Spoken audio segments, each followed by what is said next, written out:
Okay. What's up, Dub Nation? I know I'm late. And I don't even have the game on my TV yet. I feel like Han Solo booting up the Millennium Falcon. A little late here. And all of that. Let's see. Let's see how they're doing. Share screen. Should I share the screen first or should I turn on the TV first? I don't know. Saturday, May 27th, box score. Boston's up by 5 with only 2 minutes to go. Man, I missed a lot. Sorry, guys. And I bet you a lot of you thought I wasn't going to go live. Sorry about that. I had planned to. It's just been a busy day with family. Long weekend. It's actually my birthday weekend, so good reasons. So family first, all that stuff. Let's see if we can find YouTube TV. Yeah, subscriptions, no, tv.youtube. Anybody else on? Ooh, 27 people, cool. I still don't have the game up yet. NBA live, East Final Game 6. We are hereby now live 29-21. They hit a 3. Boston did. Somebody update me what's happened so far in this game. Turn on the Caleb Martin for 3. That was an important bucket. They needed that one. Let me do all the necessary things to monetize this, number one. Even though we don't make hardly any money on these. Jason Tatum inside foul called. So joined the game late. Already 2 minutes 19 remaining 2-1. Game 6. Let's get that. Caleb Martin's been on fire, says Reggie. That's good to know. He's playing well. Let's hit the like button right now, everybody. Hit the like button.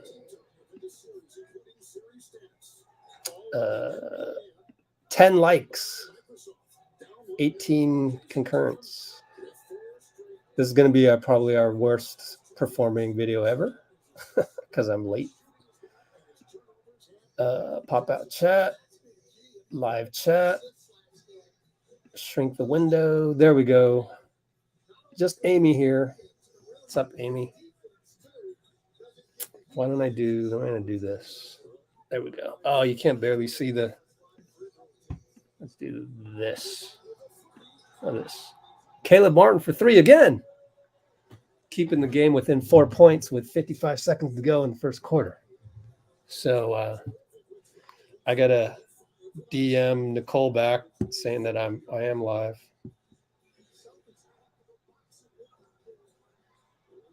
Tatum offensive rebound over to Derrick White for 3. Got it. Wow.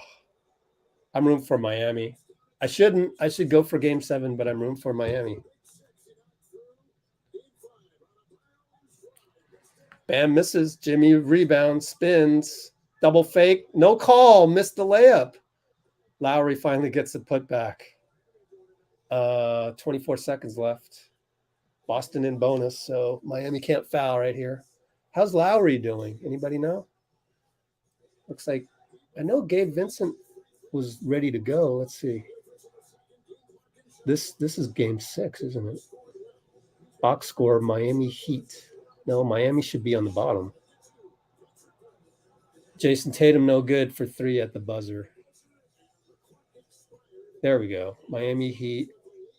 Caleb 5 for 6. Gabe Vincent 0 for 2. He was injured, but is okay. And looks like he started. Lowry came in from late. Zeller already got 2 minutes. Duncan got 1 minute. Wonder if Highsmith is going to play. He played well in Boston. Remember that.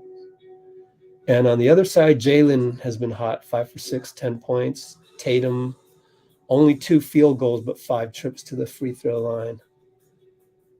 And Rob Williams with 2 rebounds in just 5 minutes. Derrick White all 12 minutes, but so 2 turnovers by Smart and 1 turnover by Martin over there. They've gotten up 22 shots, 3 for 8, 24 shots. So it could be worse. Could be worse for Miami. Only up 5. All right. So, yeah. Thanks for coming on. Sorry I was late doing family stuff. It's my birthday weekend. And everything's good. Everything's, I mean, not everything. How can everything in life be good? Like every single thing. No, not everything, but most things are good. Hope you guys are well. Let's check my internet speed. Speed test, because internet seems to keep going in and out. Let's check this out. Turn down the volume. Let's go speed test. Give me some. Ooh, it's not good. 33 megabits per second download. That's horrible. Thank goodness I'm not uploading any videos today, because that would be a travesty. Thanks, Dean. Family day for you too. Appreciate it. Okay.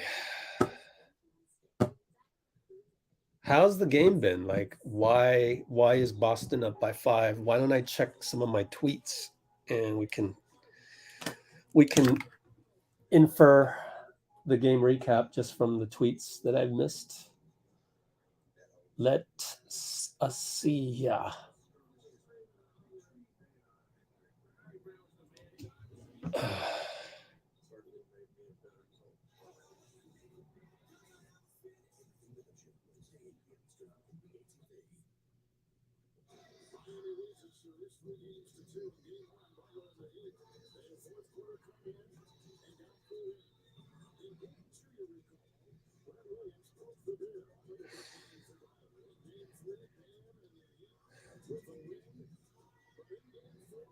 Okay, let's look at some tweets.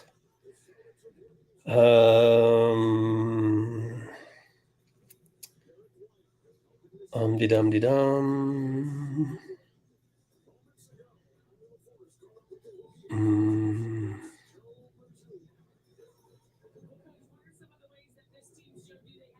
Awful offensive possessions by both teams. Very physical defense.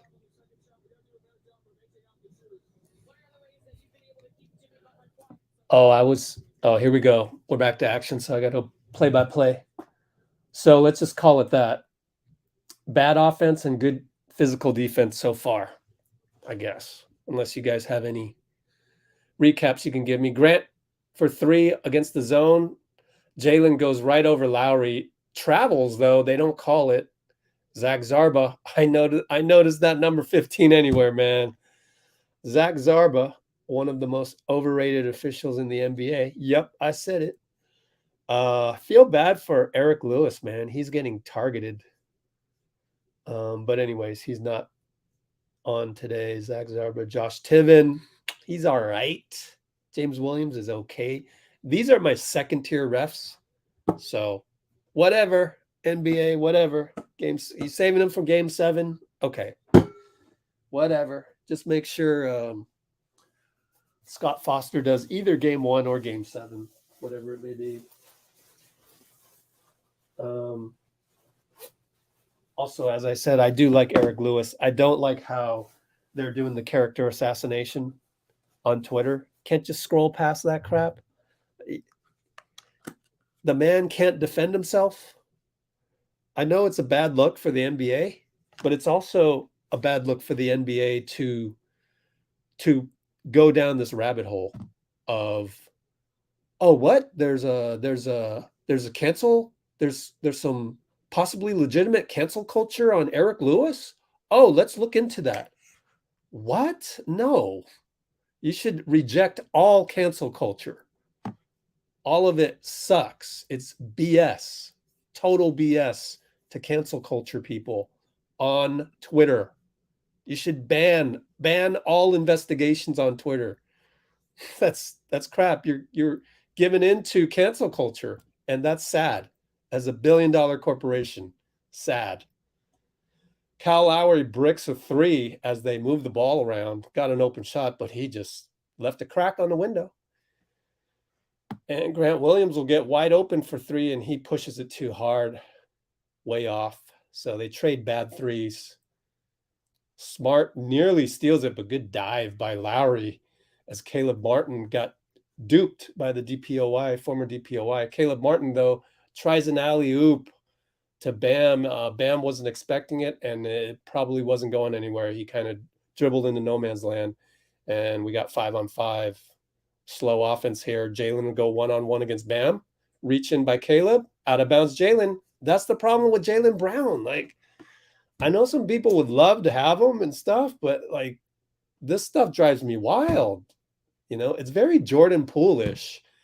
And yet, you look at his history. I mean, look, Jaylen. Oh, I have Jaylen Brown on here already. I mean, come on, man. Like, you are a 6-year veteran. If Jordan Poole is still making turnovers like that in 2 years, then I'll be equally frustrated by his play. Duncan for three, hits it. Way to go, Duncan. So we talked about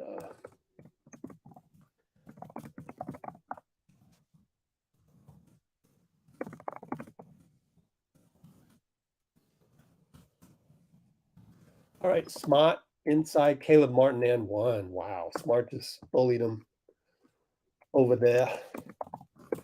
Okay, what else did we talk about? On Jaylen Brown's Poole-like turnovers sometimes.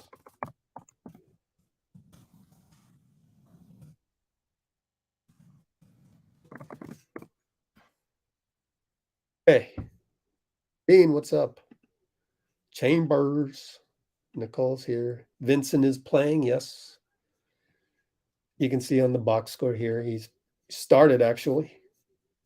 One of the first 5 names on here. But I don't see, is that him? Yeah, that's him shooting a three and making a three. Gabe Vincent. Oh, man. Good shot, buddy. 3-point lead by Boston as Horford checks in. Tatum wants to go one-on-one post up against Butler, but they swing it around. So ends up with Smart on top, trying to post up Jaylen against Kyle. Kyle very gimpy out there with that wrapped knee, and he actually forces a turnover. So again, Jaylen Brown he has some really bad turnovers. They're bad turnovers. Let's just call a spade a spade. Speaking of which, Kyle Lowry tries to drive on Jaylen, and it was knocked away. Jason Tatum, 94 feet later, gets fouled by Duncan on the transition layup. So goes to the line, up 3 Celtics. Yeah. Zach is back. Who's Zach? Zach. Oh, Zach Zarba. Yeah.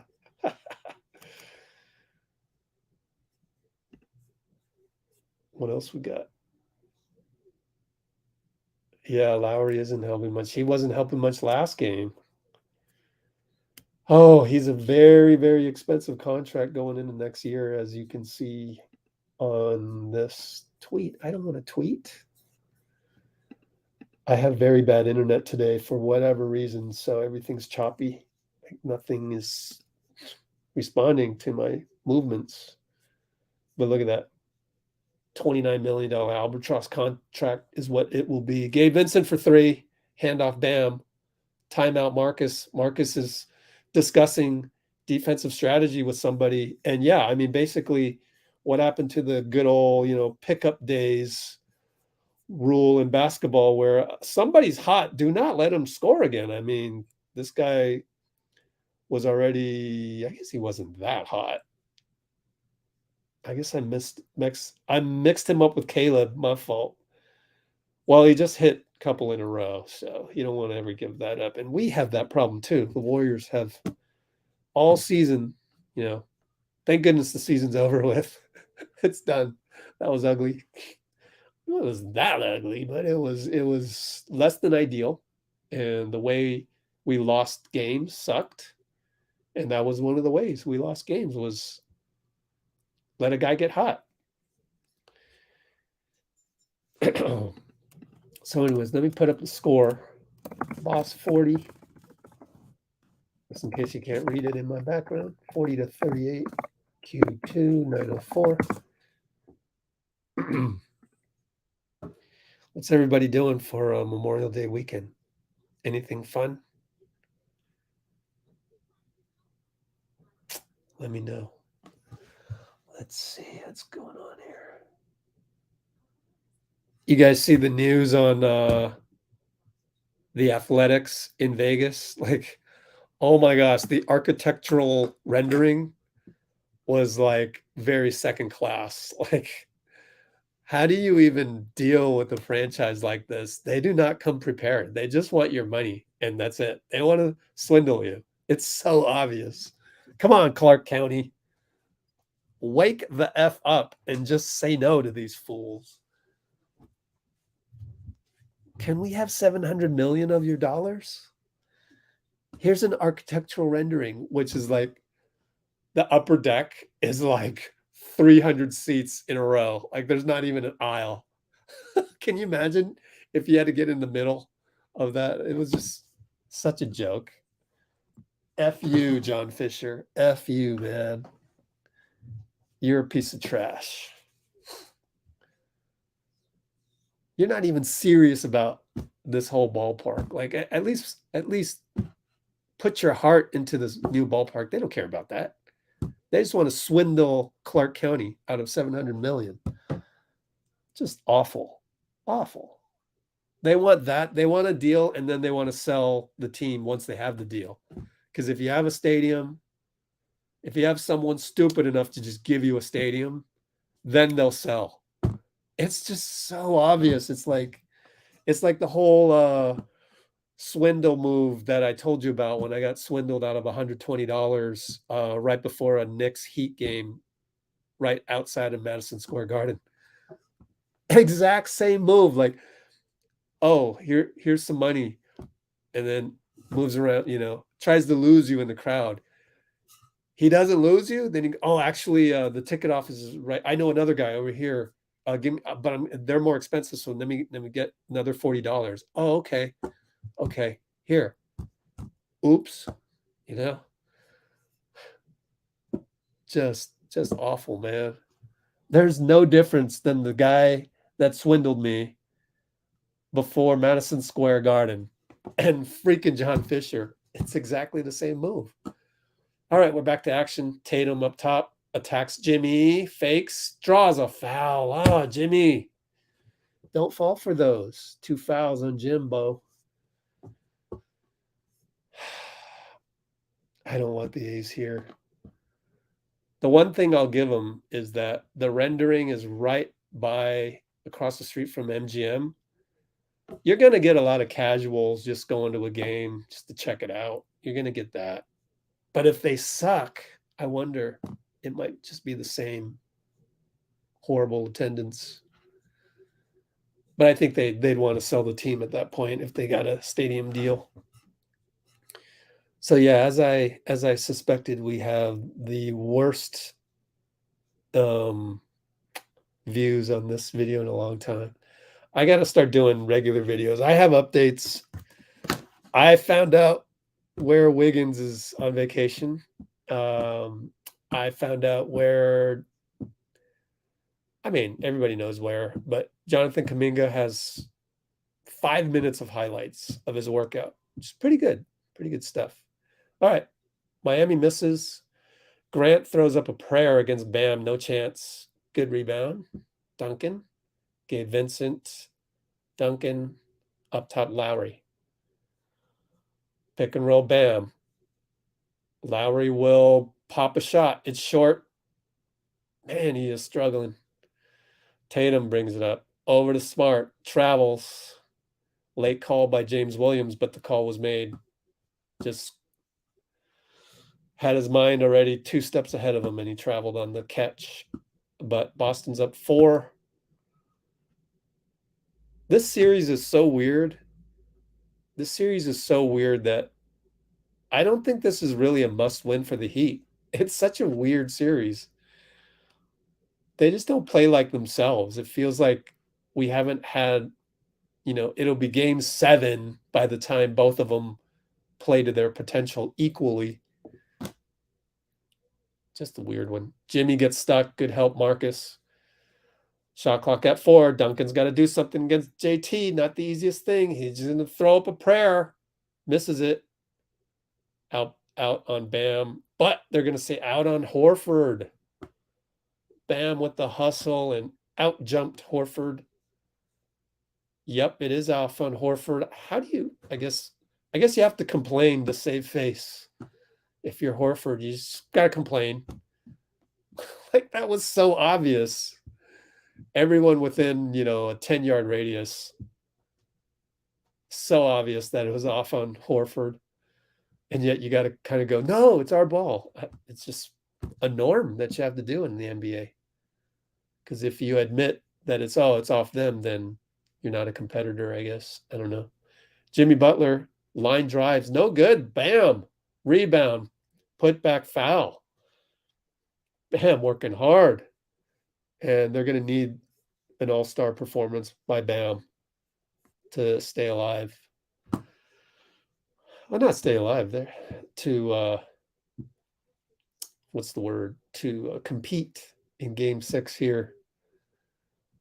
So I think we could still see Miami somehow pull off a game 7 in Boston. It's just such a weird series. Of course, I missed 10 minutes of the first quarter, so I didn't really get a feel for this game yet. JK looks bigger. I didn't look at that yet, but I will now try and take out my magnifying glass and kind of look harder on that. Nicole says Kuminga looks bigger in workout video. So I'll come back to that. All right.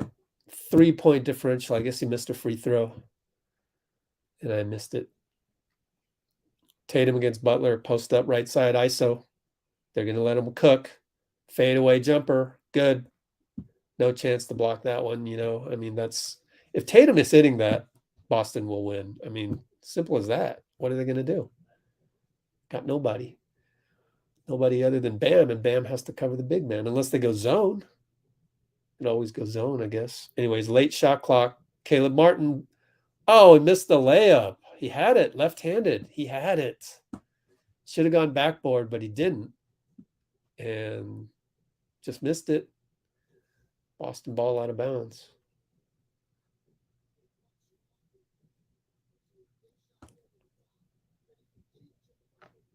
Oh, the rookies that worked out. Yeah, same as last. Yeah, same list of people. Tatum again hits over Butler, and Butler gives the "what can I do" look. Don't show that. Don't reveal that. Don't reveal frustration. 7-point lead, timeout. So pretty much like an 8-1 run or something like that. No, 5-1 run since the last timeout, something like that.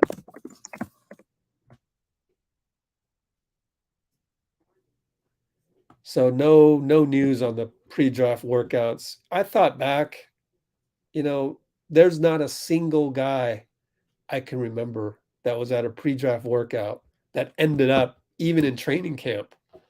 So why bother? I'm not going to really bother on those guys. I'm going to get some water. Be right back.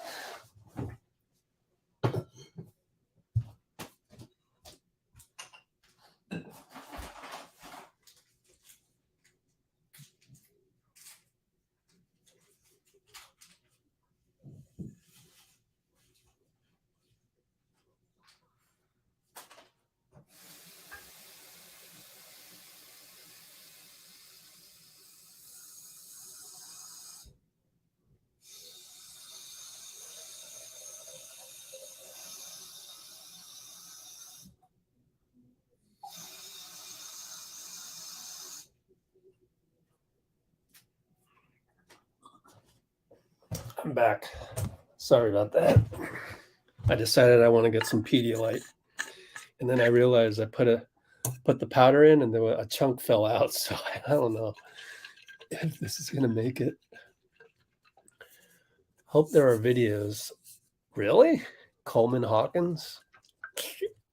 That means Coleman Hawkins is not going to be a Warrior.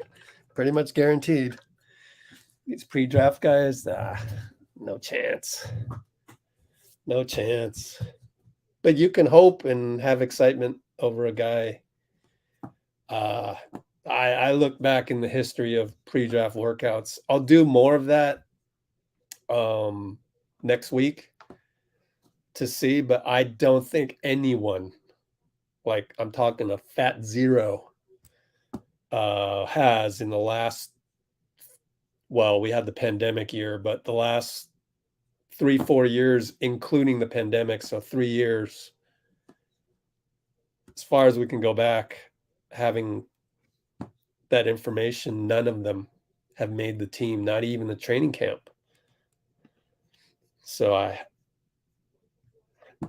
it's like a kiss of death. But you'd rather have a workout than not. And I think a lot of it, to be honest, Robby, it's these pre-draft workouts mostly are to get a feel for, it's either a favor for an agent, get a feel for an agent. You like somebody that he knows, so you show him the Warriors culture and you hope for the best. Maybe there's been some G League contracts in the past. I'll have to look those up. But I'll do a better job next week, and maybe I'll be surprised. But all these guys, you forget them. By next season, they're forgotten. So a little bit of bad news there for you if you want to do some predicting. But I cannot remember a single pre-draft guy that wasn't for an actual, they brought in Anthony Edwards, right? That doesn't count. I mean, these guys you never heard of. Wow, Vincent almost threw the ball away. We got 6:15 to go. He gets it back, though, attacks, scores. What a layup. Clutch layup against Tatum. They needed that bucket, down by 5, 6:04 to go. So, yeah, the pre-draft workout guys, if you've never heard of them, or they're, not household type names as far as the draft, if they're not on the draft board, unfortunately, they rarely make it as a Warrior. Jimmy gets the ISO on Horford, gives it up. Oh, well, so much for that. He had a chance. Now Caleb, now Jimmy again. 4-3, hands off Duncan. Duncan's got to do something with it. Drives, hits front rim on the runner. Not a good possession, but that's their whole offense is, let me go one-on-one. Then we have Jimmy Hunt, a mismatch. And Tatum gets the ball once again up top, drives straight through. I feel like they got to go zone now. Up 7. They're either going Tatum driving, or Tatum's having his way. Jimmy gets the mismatch against Derrick, but then misses, and it's off of Miami, so it's Boston ball. Yep, going to be a tough one. This game's going to be tough. Jimmy has to really come alive. Tatum has to start missing. I mean, this is like playground basketball. Give to your best player, give to your best player. Best player wins. I don't really like that. I prefer, Warriors basketball with a little bit of babyface assassin or Game 6 Klay thrown in there. Jaylen thinks he's Tatum, misses a 3. But the ball bounces around and Smart gets the trickle out. Swings it to Tatum. Alley-oop to Rob Williams. Very athletic alley-oop. Smash. That's going to be ESPN Sports Center #1 highlight. 9-point lead. Vincent has to create something, finds Jimmy inside, and it gets poked away by Tatum. Man, tough game for Jimmy. Really tough game. They doubled Derrick White. I think they're supposed to be in zone. Tatum easily goes around, and Spoelstra has to call another timeout. 11-point differential. Yikes. Game getting away for Miami. 52-41. Sheesh. 4:15 to go.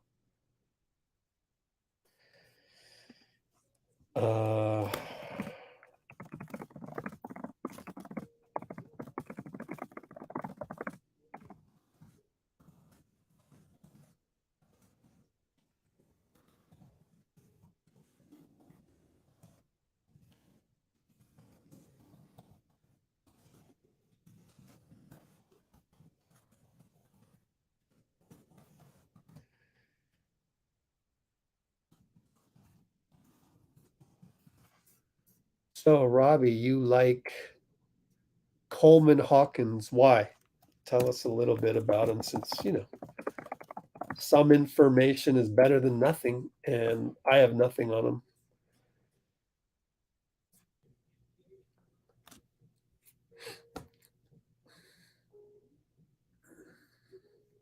Celtics are doubling and rushing Miami.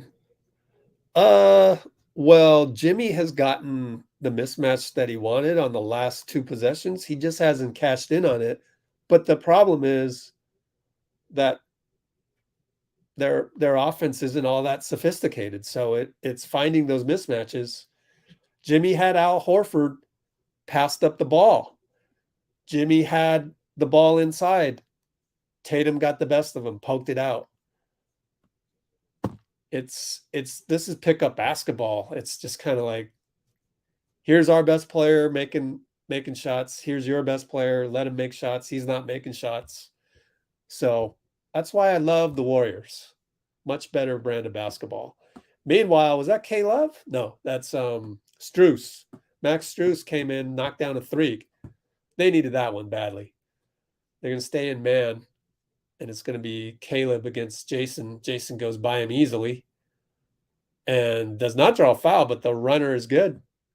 He's unstoppable, and Tatum is now up to 23 points through, 12 plus 8, 20 minutes of play. Jimmy, 2 tips, misses it, but Bam gets the rebound, calls timeout.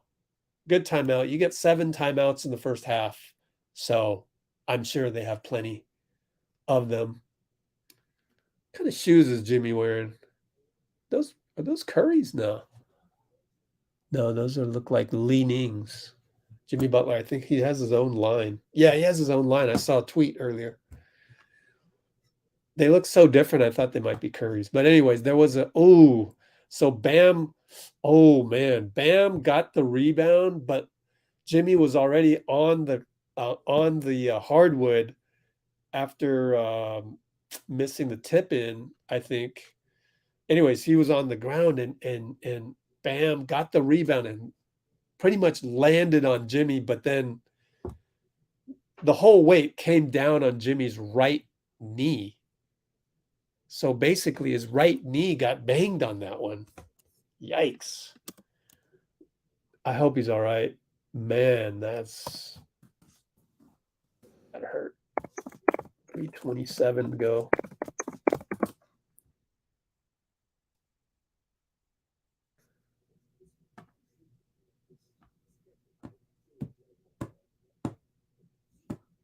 Oh, there you go. There's a success story. Austin Reeves.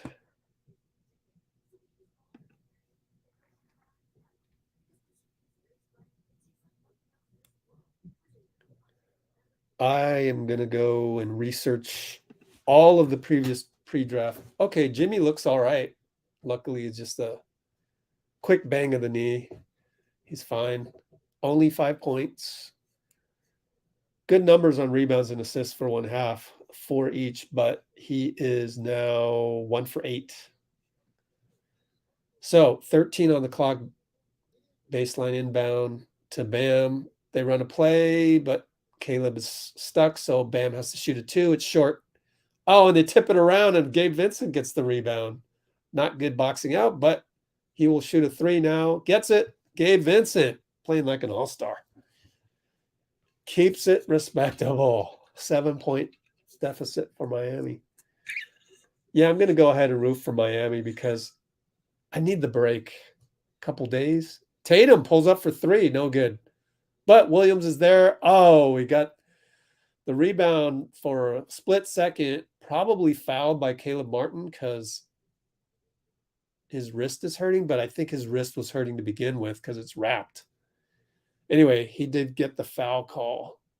Caleb wasn't happy with that one. Let's see. Caleb is holding him on the box out. What can you do? It's a late call because the foul probably was not on the rebound. It was more, may have gotten body. If they called it on Vincent, one foul. Martin, no foul. So it was on Vincent, and he did kind of body him a little bit. Williams misses the free throw, though. 7-point lead, 2:54.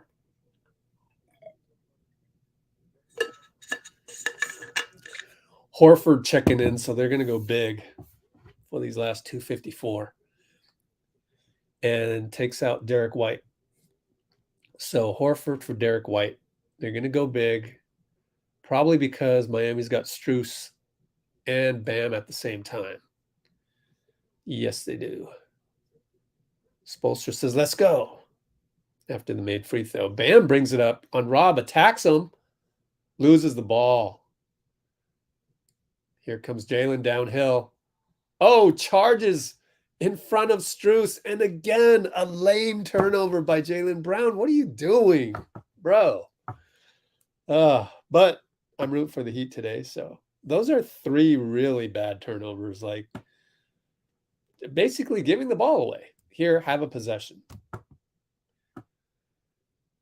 So anyways, he's got 3 of their 6 turnovers. 2:30 to go. Butler gets the switch that he wants. Got it. Got the step on Rob. Rob is hurting. His left wrist is really bothering him. And might have to sub him out if he gives up another one like that. But that's what they're doing. Just hunting that mismatch for Jimmy every time down. Jaylen comes down the lane over a curl. Misses the layup. Good help by Strus. Wow. You got to make that. Anyways, Vincent. Bye-bye, Marcus. Great move. It's a blocking foul on Marcus. And he's complaining. He shouldn't. At least he's not complaining vehemently as LeBron would, but that's definitely a foul. Marcus with 1 foul.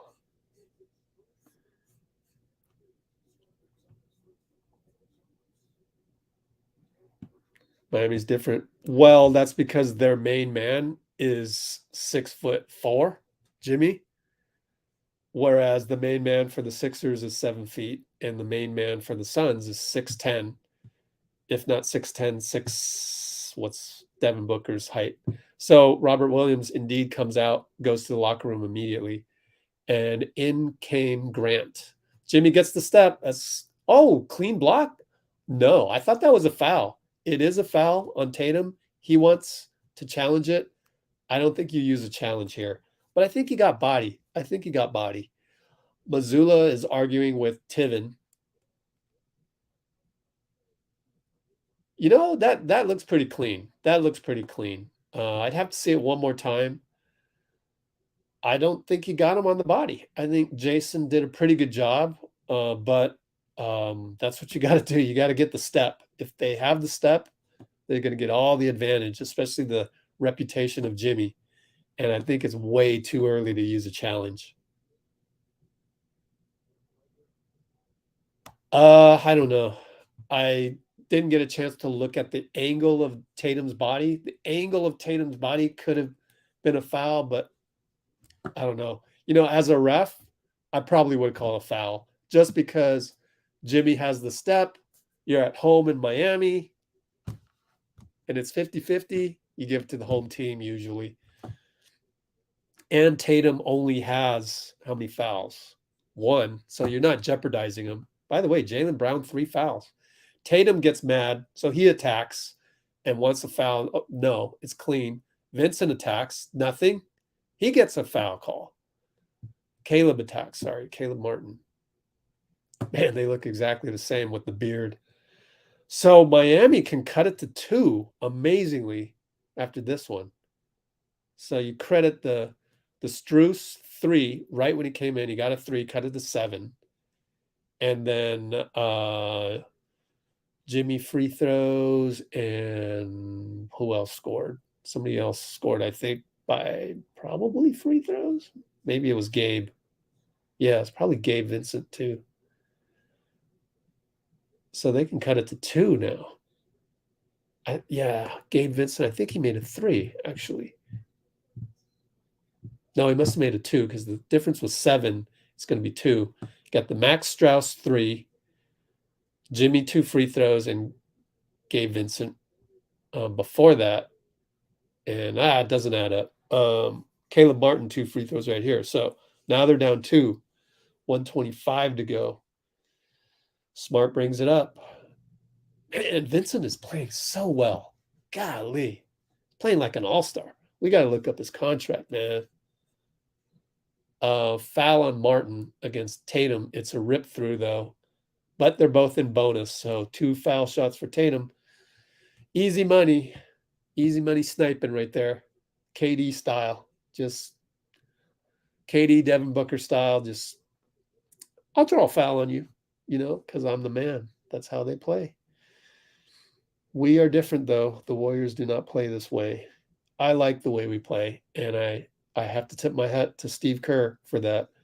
And for that, I accept his other flaws, which might not even be his fault when it comes to like player development, this, that, and the other thing.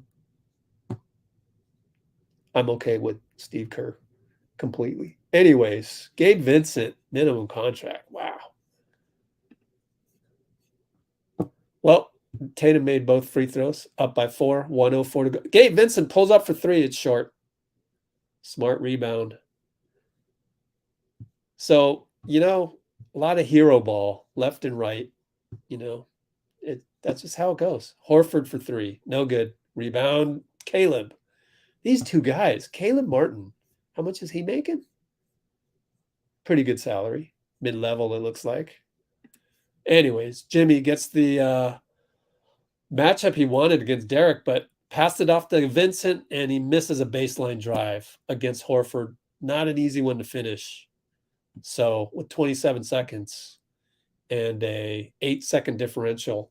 So the shot clock is now at 12, 11, 10. Tatum, pick and roll Grant Williams. Strus against Tatum. Oh boy. 5, 4. Strus against Tatum. Pulls up for 3. No good. Shanked it. 8, 7. Go, Caleb. 6, 5.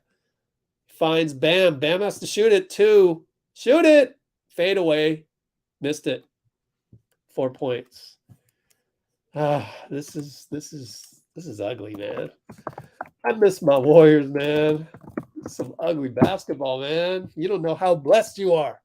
All the haters on Twitter. Come on. Would you rather do this? Would you rather, here, your turn to shoot. Let me hunt a mismatch. I mean, we do that when necessary.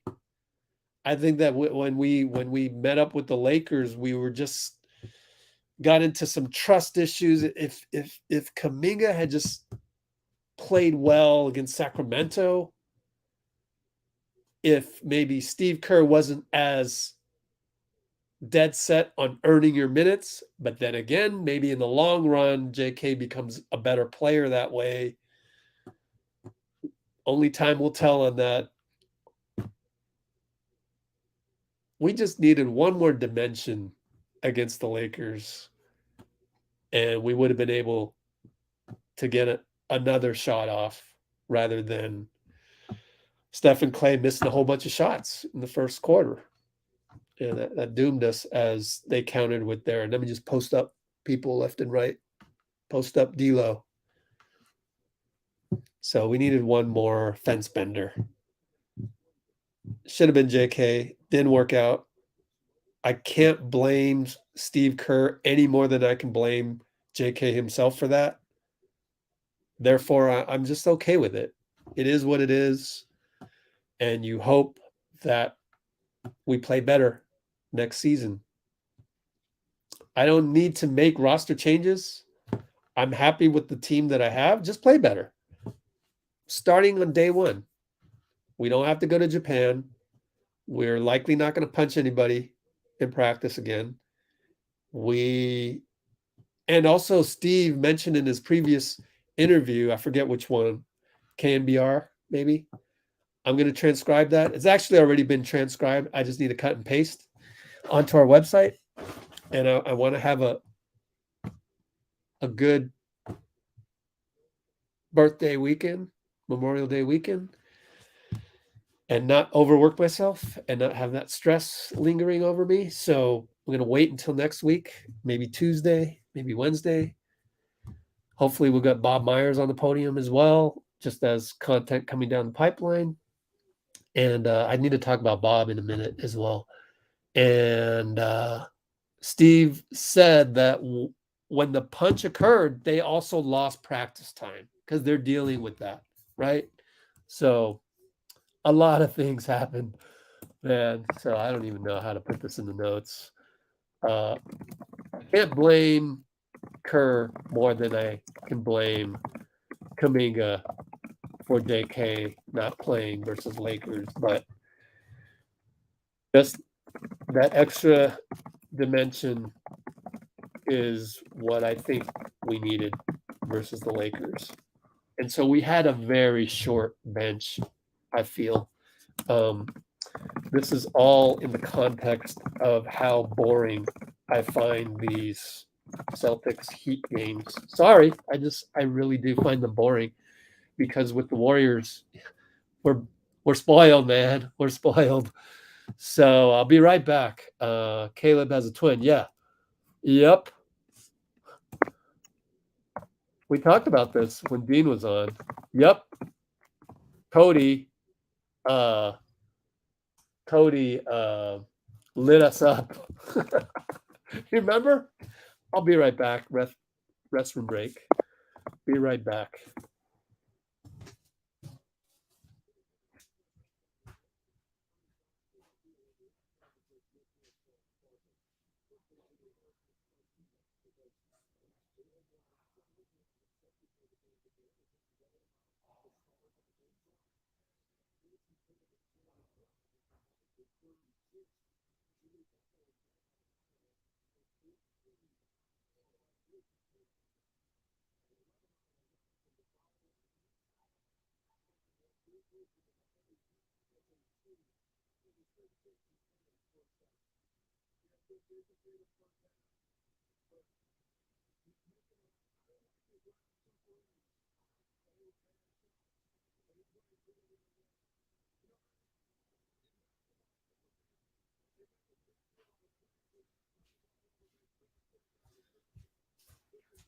Okay, I'm back.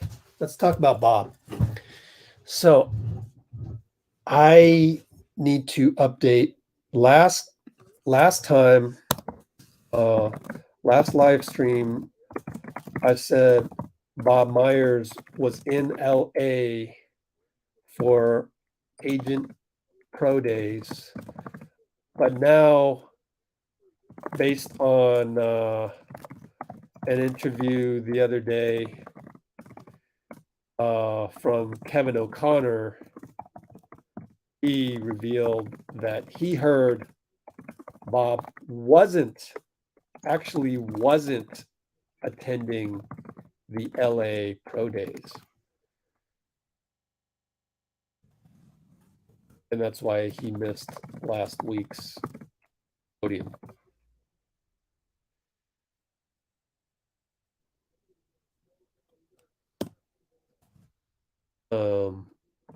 I know of at least one pro day where Bob did not attend, but there's a lot of them.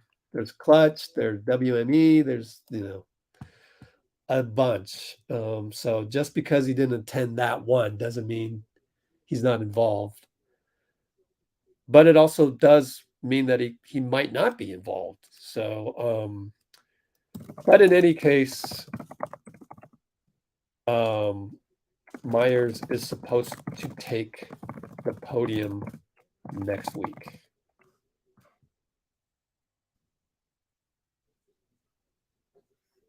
Yeah. So do you think the Warriors? Yeah. It all starts with the, Again, the first domino is going to be Bob, and what exactly his role will be. I did find out that Mike Dunleavy Jr. is best friends with Bob.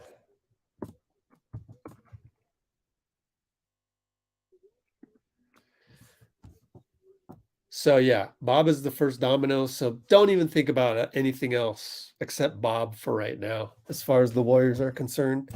So a lot can happen either way, right? If Bob comes back, then you're like, all right, we got Draymond on extension real quick, right? If Bob doesn't come back, then you're like, okay, what about Draymond? You know? And then you just go from there.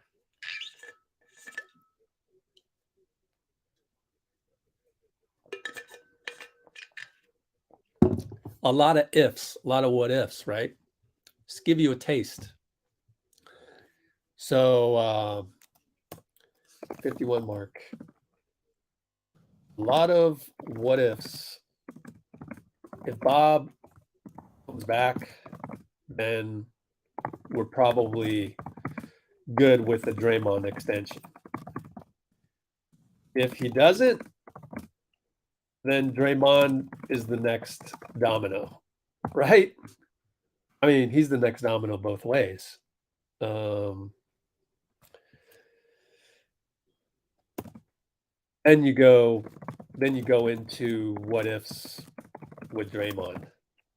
And then names start popping up, right? Because then you're thinking, okay, if we don't have Draymond, who the hell's going to replace him? Then you start thinking OG Anunoby, et cetera, right?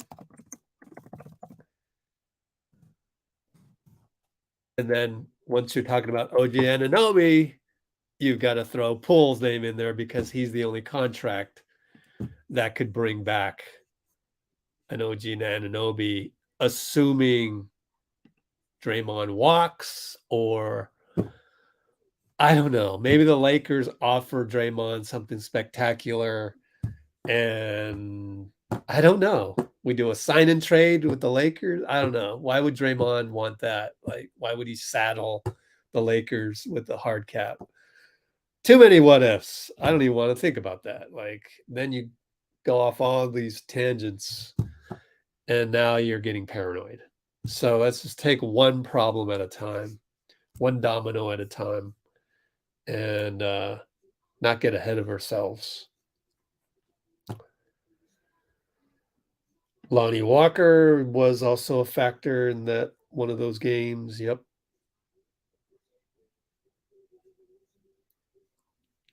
Let's see. I am also happy for Jokic getting into the finals. Yep. I think I'm rooting for the Nuggets either way, just because they haven't won a trophy yet. Okay, let's see. Yep, you never know till you throw them out on the court, but yeah, feels like the Nuggets are very deep, very, very deep. They got some pieces, man. All sorts of pieces. Jimmy Butler listed at 6'7". Yeah, he doesn't seem like 6'7", maybe 6'5".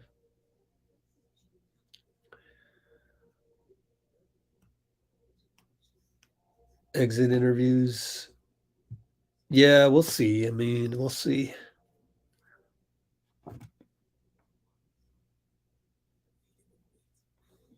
I would think most players kind of have that mentality. Oh, we could have played better. Let's run it back. I know when I used to play pickup and we lost a close game, I don't want to run it back immediately. You know, it's just that mentality. But at the end of the day, it's a business. So you're not in control of your own roster. So you leave that up to Bob Myers, and if not Bob Myers, Mike Dunleavy. So as a player, you know, you'd love to run it back, but It's really not up to you.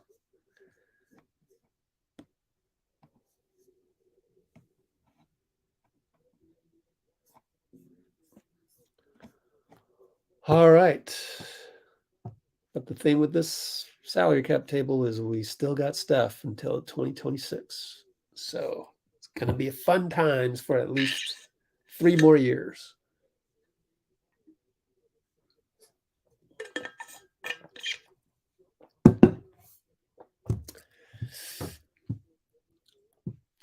Well, Jasmine, we can just go back and forth for days about that. That's why one domino at a time. Anything you say is just as valid as anything I would say or anybody off the street at this point in time. So, yeah. Hopefully we get Draymond back. We'll just have to see.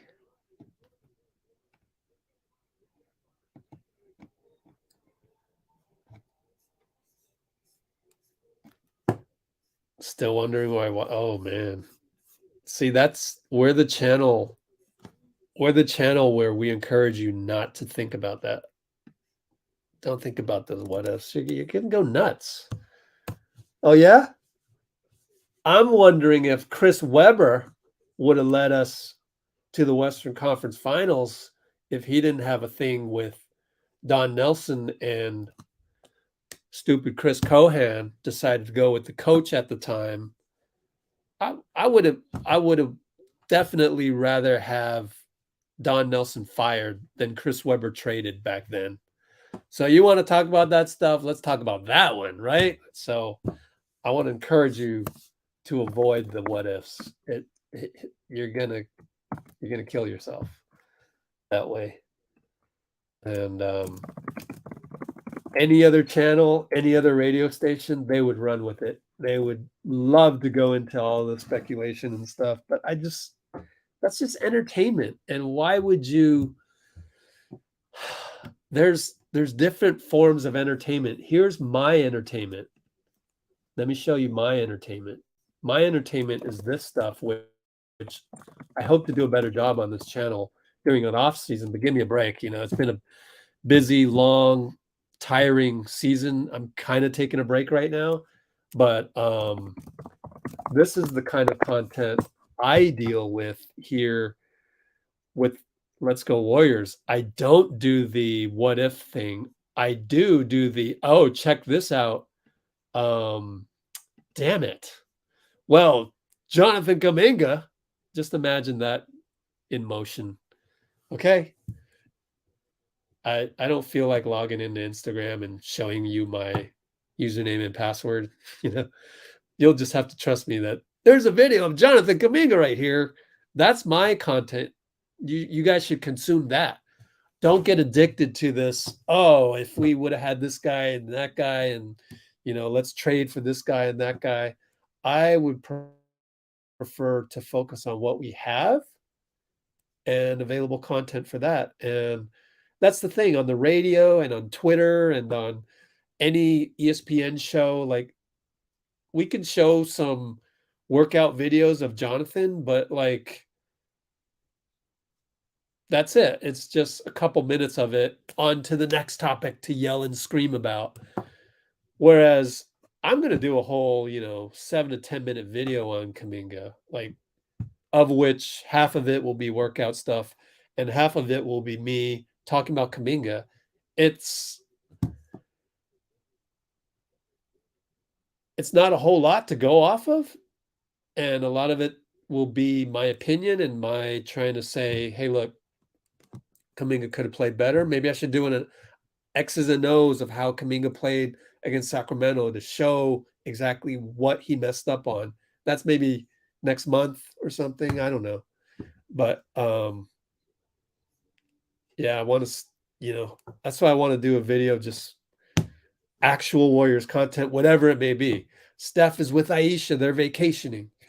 Wiggins is vacationing in some place that I found out that nobody else has that information.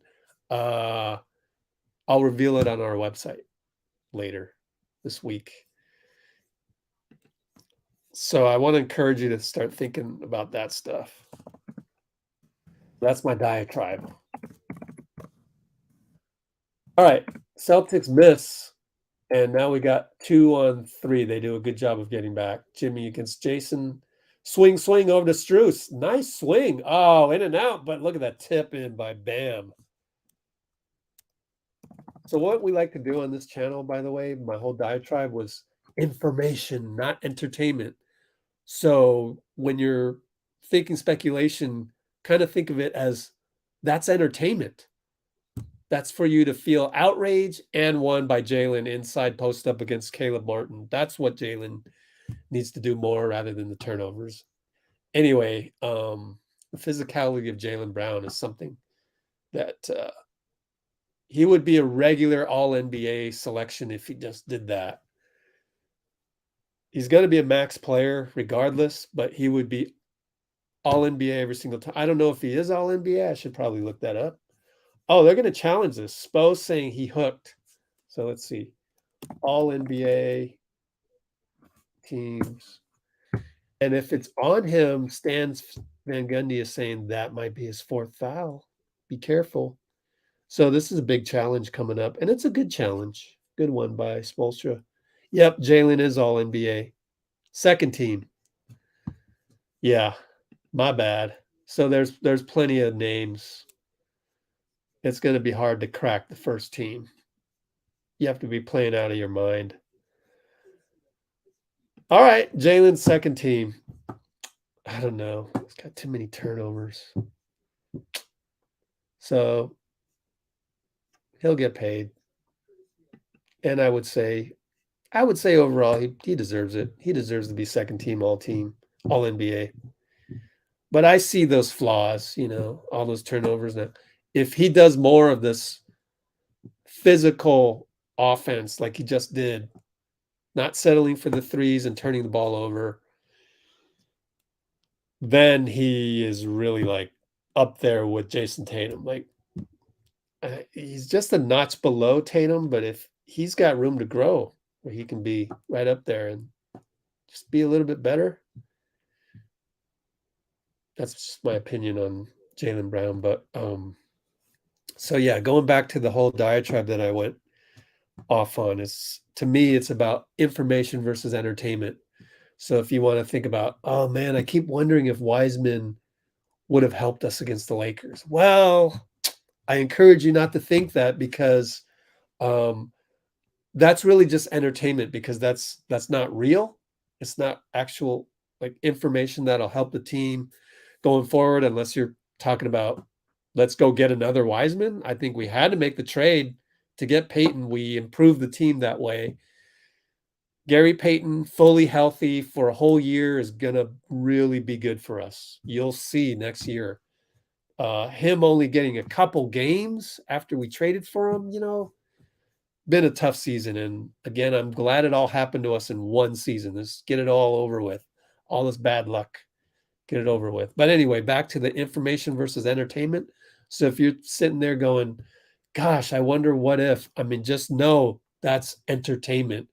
You are filling yourself up with content of, oh, what if, and either that or outrage or whatever you want. It's not really positive entertainment, as is a Jonathan Kuminga workout video, but actually a Jonathan Kuminga workout video is kind of information, because you're getting actual information of him working out. You're looking at, is he getting bigger? You're looking at, is his skills, does he have more in his bag? So that is actually information, more information than it is entertainment. So that's what I would encourage for everyone is discern information versus entertainment. Successful challenge. Jaylen has 4 fouls. Wow.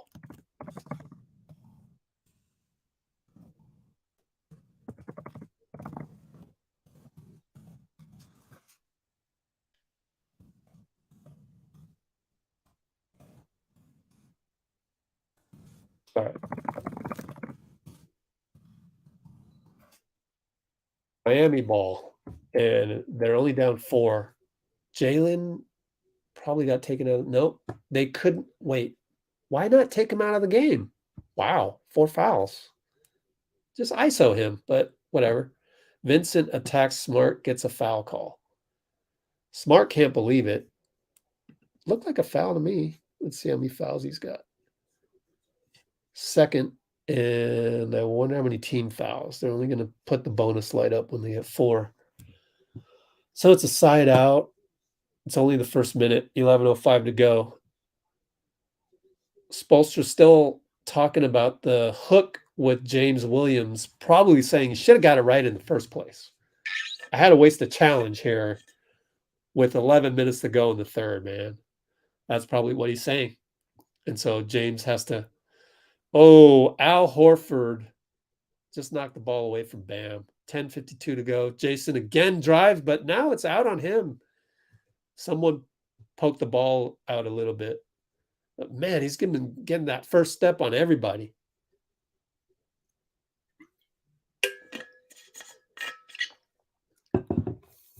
Jimmy, pick and roll. Nope. Can't shed him. Strus now switched with Smart. Smart all over him. Strus dribbles the ball. Almost out, but Tatum hits the ball last. Looked like it was off Tatum. He's arguing. Don't know. We would have to see a replay. We're not going to get it. They inbounded as quickly as they could. Jimmy did. And tried a backdoor. Didn't work. Good job by Smart. Bam has to throw up a 20-footer. No good. Rebound Tatum. Outlet Derrick.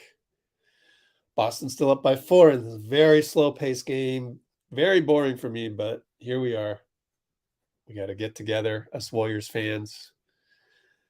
Jaylen spins around, swing. Jason for 3 with the shot clock late. In and out, but Jaylen gets the rebound over Gabe. Throws the ball away again. 4 turnovers. Jimmy, 94 feet later, fouled by Derrick.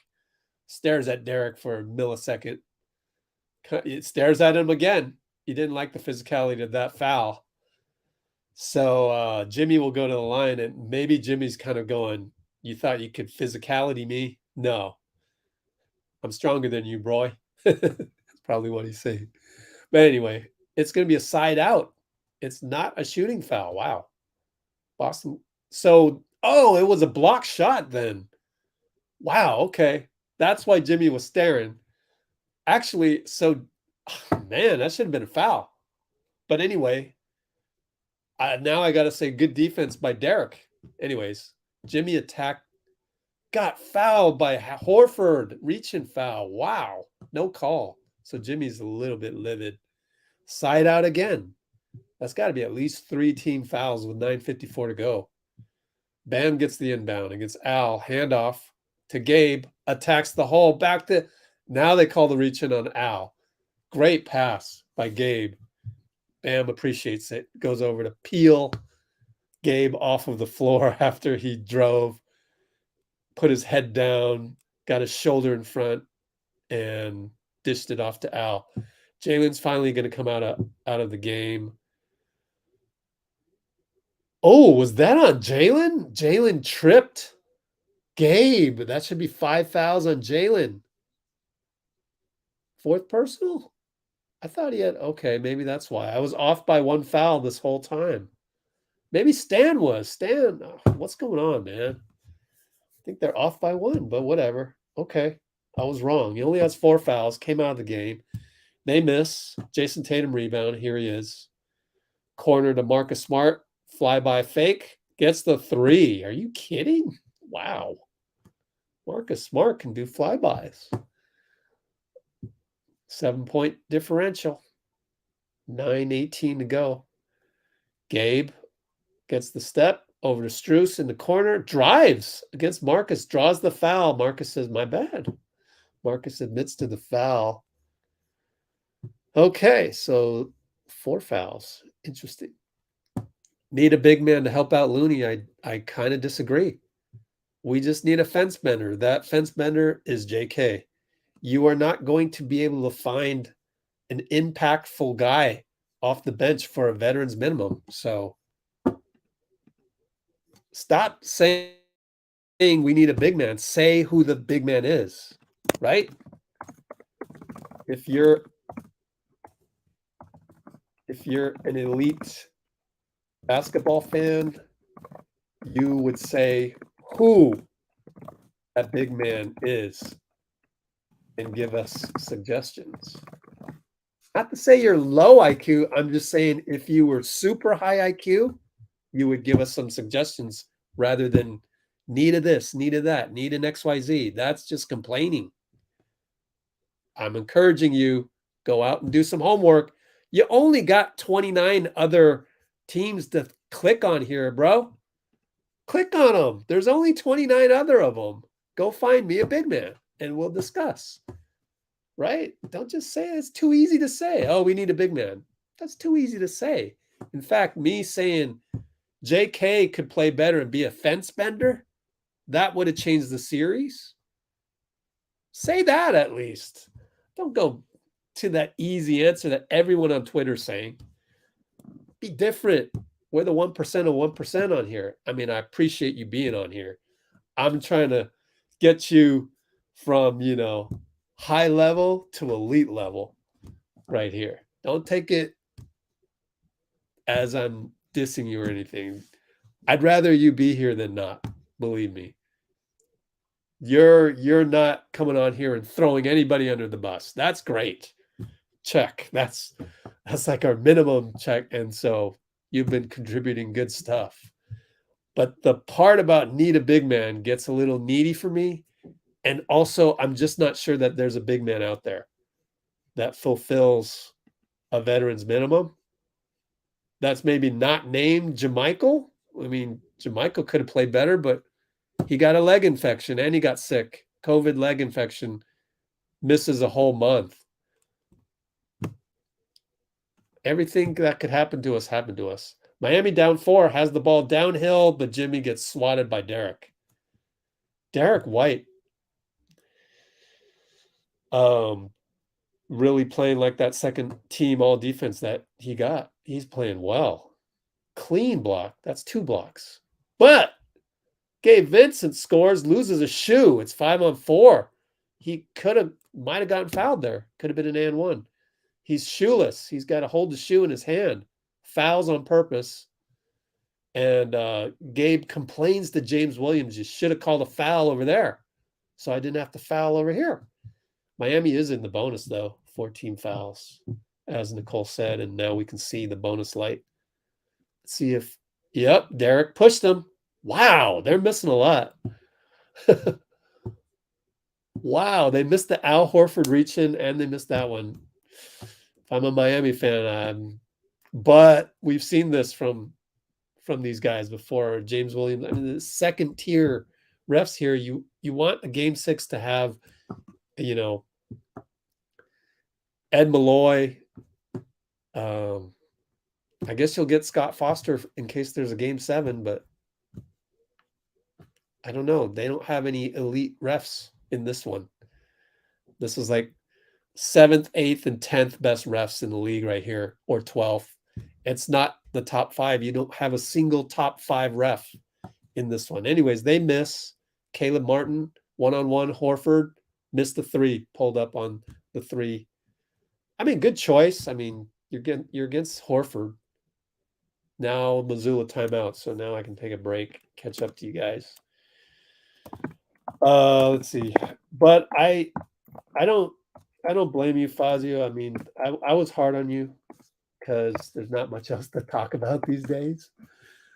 I'm sorry for being a little hard on you there. And I appreciate you being able to take my tough love, my Bobby Knight style of,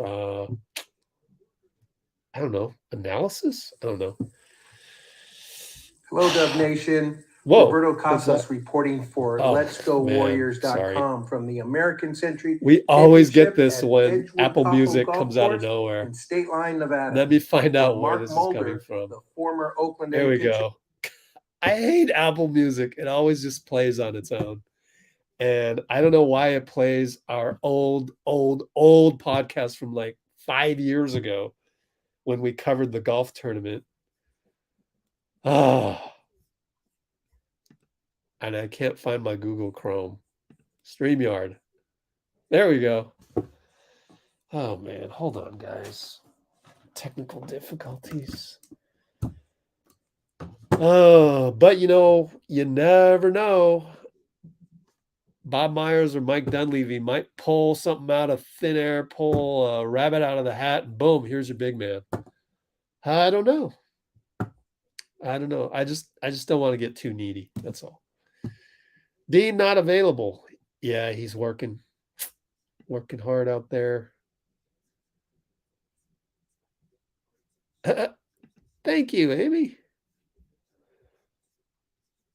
And when I go on those diatribes, man, I'm tough to stop sometimes. I need Dean sometimes to stop me here. But then Dean will throw in a pretty cool comment, like the last live stream we had when we're going dreaming of this or that. Why not hope for Jordan Poole to play better? Support him. And instead of trading him, just hope he plays better. Like, hope for that, instead of, I hope we get a trade. Like, that's the problem with Twitter, is they're always thinking in a stressed out mode. Like, we got to change this, we got to change that because everything's wrong, rather than, oh, he can play better. Oh, man, I got some news for you guys. Speaking of which, this is big. I'll just break it for you right here. And sometimes I just forget to mention these things. Hold on while I put the Amy screenshot. She averages 1 per game. I want to put all these screenshots up on our Instagram so that people know we're a good place to watch live stream. But okay, speaking of people playing better, I will tell you that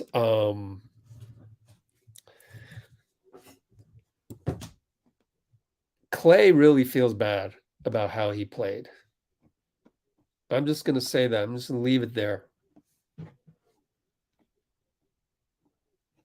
Either I'm making that up, either I'm guessing that, or either I know that.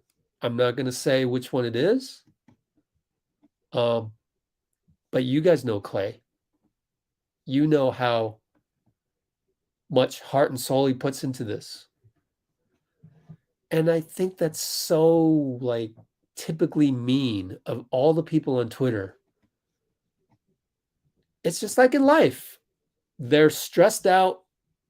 They're in a combative mode. They want to fix things. Oh, Jimmy got fouled by Horford on the 3 just now. No call, and Horford gets a dunk the other way, but Jimmy is not complaining. So maybe it was a clean block. Miami's down 6:40 to go. To continue, Caleb for 3. Hits it. Splash. Wow. Has the lead to 3. Oh, it's a 2-pointer. Oh, man. Oh, well. You can only hope that maybe they got it wrong, but usually they're not wrong about that. Usually they see a toe on the line, and yep, it's a 2, 95% of the time. Smart with another flyby. Hits it. Man, if Smart is hitting flybys, Celtics are really tough to beat because you kind of have to sell out on Tatum. So if you sell out on Tatum, Marcus is going to be open. And Bam gets a foul on Horford, so I can finally go back to Klay. Let's see. On Klay, feeling bad about his performance, but also people on Twitter and social media focusing on the negatives and not the positives that he brought this season. Such as, did we forget he led the NBA in threes? Jeez, man. Led the NBA in threes. Come on. Come on. And the second thing, remember when Steph was out? He helped us in that 5-game winning streak. He had to step up as a leader. Klay, he doesn't like to do that. He likes to be the Robin to the Batman. You're asking Robin to be Batman. And he did. He stepped up to be Batman in those 5 damn games. You angry people, you outraged people on Twitter, you people who will say anything with your thumb typing and forget that there's actually human beings on the other side reading the shit that you post. You're being mean because your life sucks in that one moment, and you want to transfer the fact that your life sucks to somebody who's an easy target at the moment, and that happens to be Klay. That's mean. That's wrong. Don't do that. Don't even go on Twitter. Twitter wants you to do that. They encourage that. They retweet that. They make you into a cool dude for doing that. Don't do that. That's just plain mean. Don't tell the world that. Don't share all the things that's going wrong in your life with other people. Protect people from that. In fact, just deal with it. You don't need to thumb type your frustrations from other parts of your life onto an app. You don't need to add to the negativity that's out there. You need to encourage. You need to say, I believe in you, Klay, man. You're coming back strong, and I know you are, because you're dedicated to the game. And the person who feels worst about that Lakers series and Klay not hitting open shots and Klay forcing the ball here and there, the person who feels worse about that is Klay. And he's going to be the hardest on himself. There's no doubt about that. How can you think otherwise? Of course, he's going to be the hardest on himself. Let that be it. Why does it have to be also all of these no-name people and talking heads? Oh, we got some physicality. Grant Williams pummeled Bam Adebayo as he was trying to screen for Strus on an inbound. Miami's down 6, 4:57 to go, third quarter. So back to Klay. And that was dangerous. He almost ran into Strus's leg. They're in the bonus, though, Miami is. So it's going to be 2 shots for Bam. Too bad it's not Strus shooting these, though. And that's what they're discussing right now. So we got a mini timeout here. So back to Klay. Man, he's the most human of all the humans on our squad, right? Like, Draymond would just lash back on the next podcast, which he kind of has. He's lashed back. If you didn't see it, he was saying, for all you knuckleheads, I don't know what was the exact word that he said, all you knuckleheads who were saying that I wasn't going to go on the podcast just because the Lakers lost. I was on vacation, yada, yada. You guys are stupid, right? Steph Curry will just not say anything. And that stuff just doesn't bother him because he has the most positivity of any basketball player on the planet ever. That's why he's great. And he can handle that. He knows he has so much positivity to the level of the Pope, more so than me. And I'm trying to change. I'm trying to flip the script of Twitter to become the opposite of that here. So Steph can handle. Klay is the most like us. Poor Klay, man. So, yeah. Either either I'm guessing that that's what he's going through, or I know.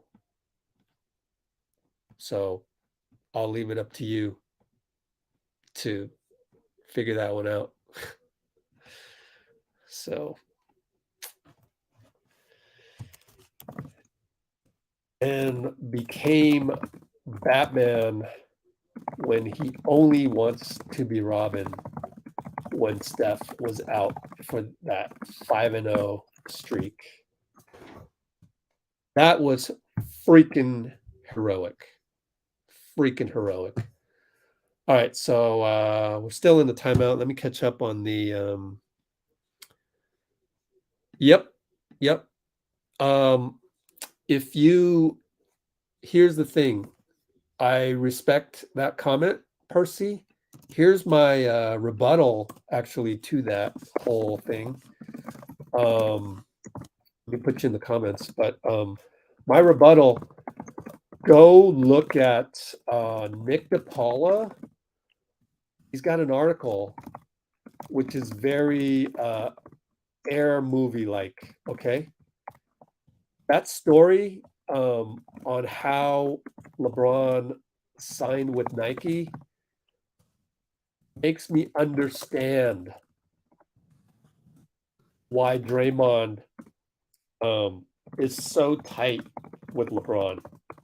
Strus misses, but Bam with an amazing rebound, does not put it back. Jimmy tied up with Derrick. Oh man, you got to be careful with Derrick. He's a second team all defense, man. If you see Derrick, you've got to respect that he is a baller on defense and he causes a jump ball. But if you read that entire article from Nick DePaula, you're going to go, damn, LeBron really gets it as far as off the court.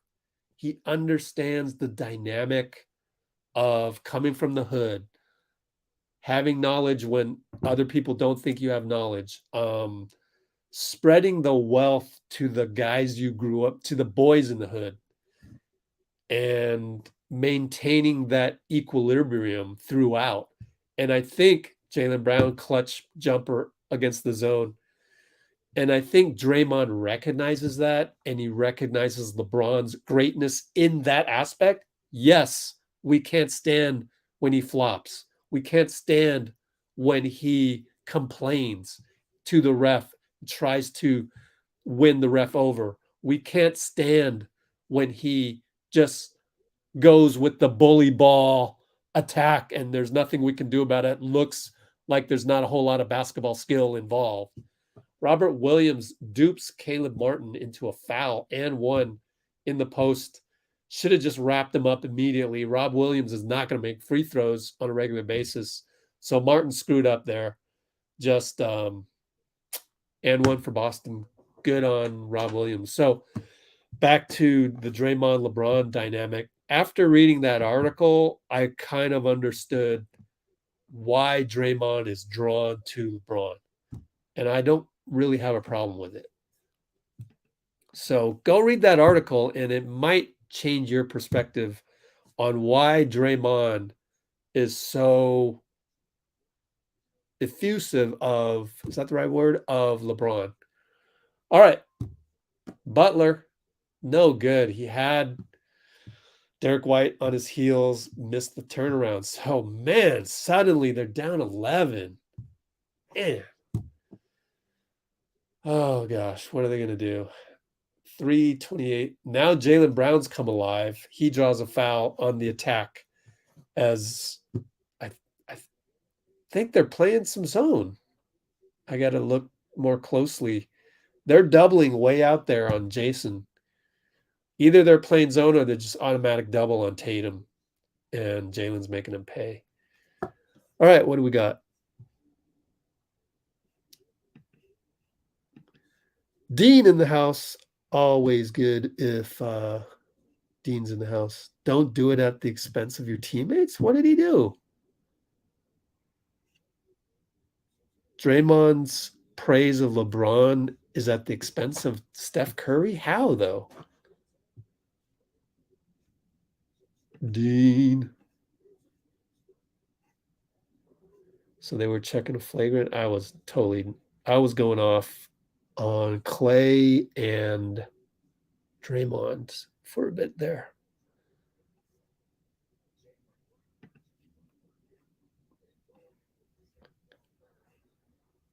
Poole needs to do Curry's workout, but there you go again with the needs, right? I mean, Poole's got his own routine and I think it's worked. He's just, how much can you? Oh, Caleb Martin, catch and shoot 3 from Jimmy. Cuts the lead to 10. Wow, we're still down 10. But I think that Jordan Poole, all he needs to do is his decision making, and a Curry workout isn't really going to affect decision making unless it's one of those strobe light things.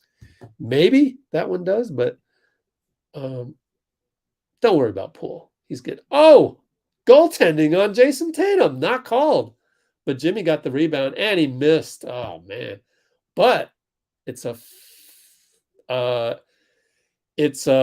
ball went through the hoop the wrong way on Jaylen Brown. So Miami ball side out, I believe. Tatum's like, no, I didn't do that. And then they were like, no, Jaylen did it. So Jimmy, good defense by Rob. And yeah, Jaylen tried to grab the ball, tap the ball, and the ball went through the hoop the other way. So it's side out Miami. You can't do that. Down 10, man. This is it, man. They got to make a run. Gabe Vincent. Oh, Rob got a piece of it. Jeez. That defensive squad is so good by the Celtics. Oh, and Lowry and Bam cannot come up with the rebound on the missed three. Golly, you got to come up with those. So it's Celtics ball. Yeah. Bam was so intent on getting the ball that it blocked Lowry's attempt at a save. Anyways. Tatum loses the ball against Caleb. It will remain Boston ball, baseline out of bounds. 2:14 to go. Tatum wanted a foul. Not going to get it. It should be this way. It should be more physical. Inbound to Tatum, doubled in the corner. Lowry leaves him. Picked off by Butler. Good pick by Butler on the pass. He slows it down, though, as there were bodies flying all over. So now they got to go half court. Caleb against JT. Screen and roll, Bam. He's doubled. Nobody's open. Good defense by Boston. Caleb has to go. Caleb has to go one-on-one. Spin, scoop against Tatum. No chance. Too tall. Marcus travels. Not a good possession by Marcus. He just didn't know what to do. It was 5-on-4. Tatum's coming down, and good defense by Jimmy to cause the jump pass turnover by Marcus. Unforced error, really. I mean, didn't have to do that. Could have just waited for Tatum. Anyways, still a 10-point lead by Boston. Bam sizes up Rob. Good old-fashioned playground ball. Misses the jump hook. Ugly basketball, man.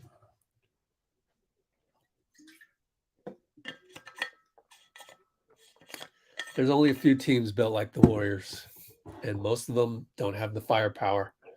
Pass inside to Rob. Somehow Rob gets it as it's deflected a couple times. Grant attacks. Good attack. And it ends up Gabe Vincent contact knee on knee, in fact. And he's a little shaken up. Hopefully he's okay. Oh, Maverick Carter dissed Steph. I mean, what did you want him to do?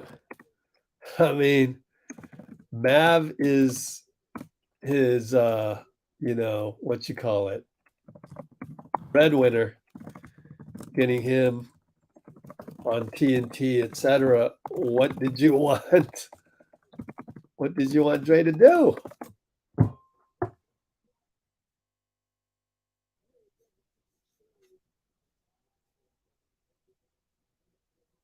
Yeah, I agree. Man, Percy, I think you're drinking that Kool-Aid, man.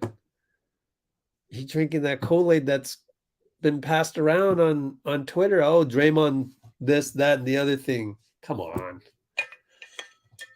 He's not gonna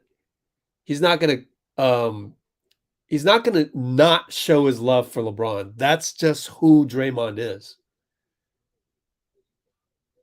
If he feels like LeBron brought him to the next level and Maverick, he's going to show it, and he's not going to show any guilt or shame doing so. That's how he was brought up in Saginaw. He's not going to feel the need to explain anything. Dumb foul on the outlet by, I believe, Grant Williams, and that'll put Lowry on the line Down 9, 35 seconds. Maybe it was Williams. They're showing Williams right now.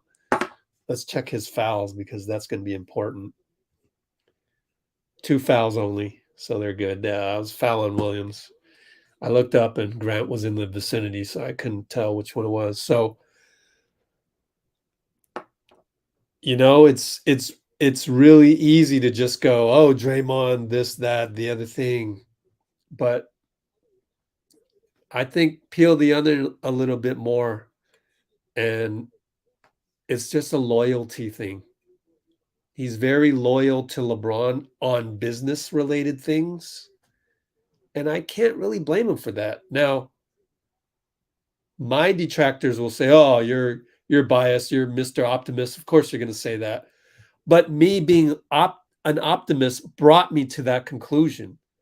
When you're thinking negative, you're going to go that route, the low road. I always pick the high road, and if there's an explanation and it feels like an excuse, of course the low road people are going to think it's an excuse. The high road people are going to think that it is what it is. So we could be back to square one. Marcus Smart at the buzzer, no good after the Heat miss a chance. Down by 7, could have been 5. Too bad they couldn't convert. Nice try by Vincent to go in the forest of the trees. Very valiant drive, but that was a tough one against one of the best team defenses in the league. So unfortunately, it's Boston 79-72, end of Q3. Very low scoring.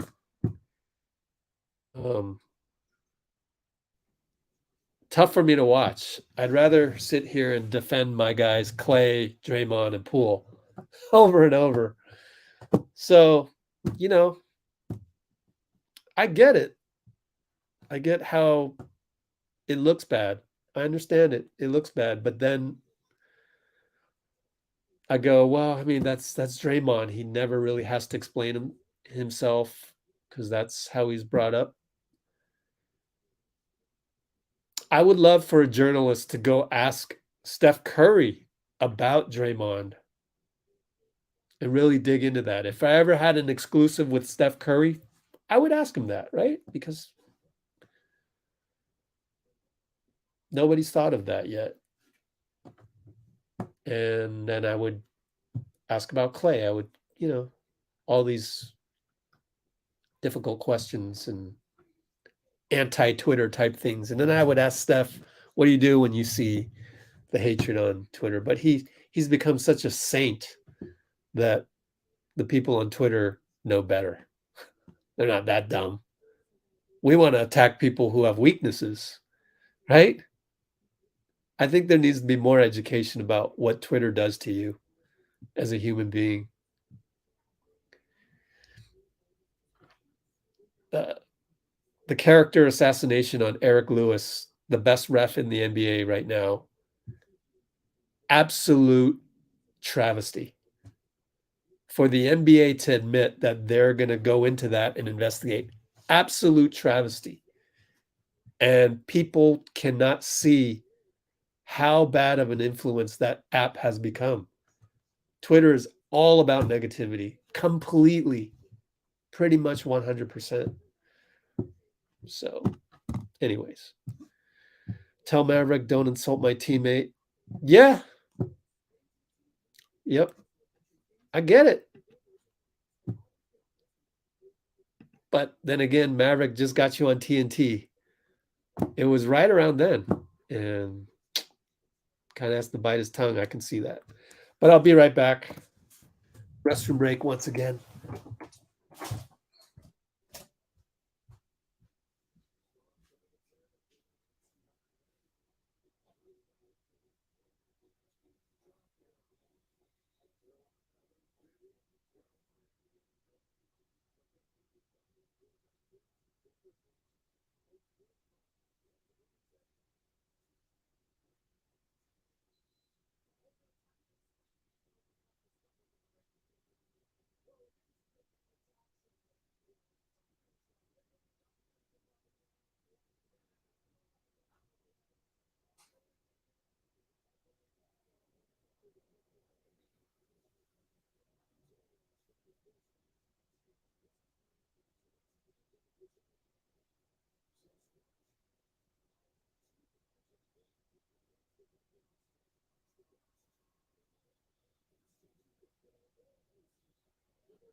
All right, I'm back.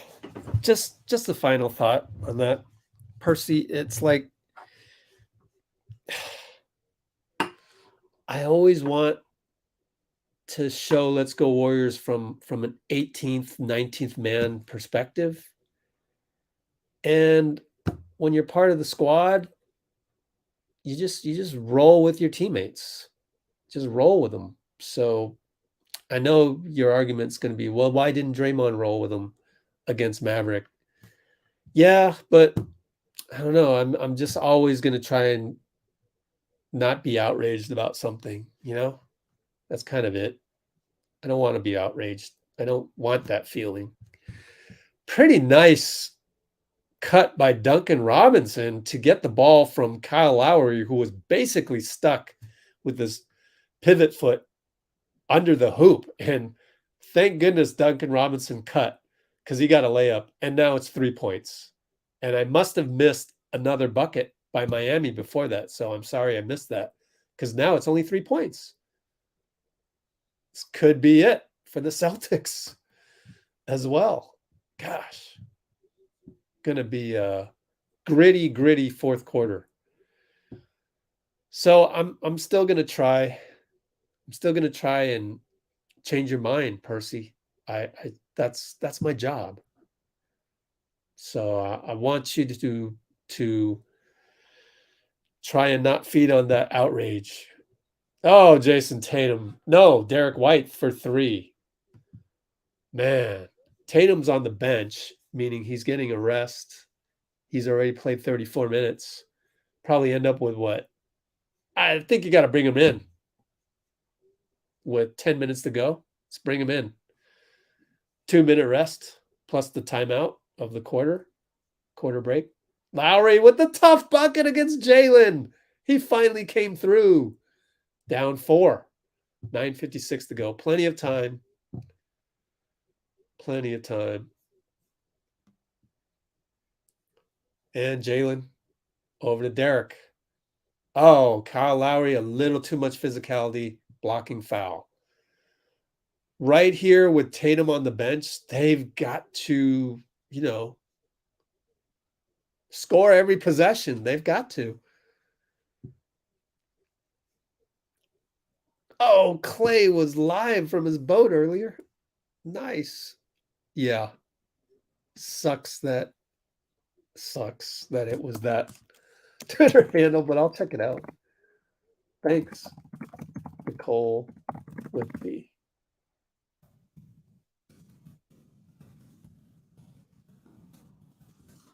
And I never get those lives.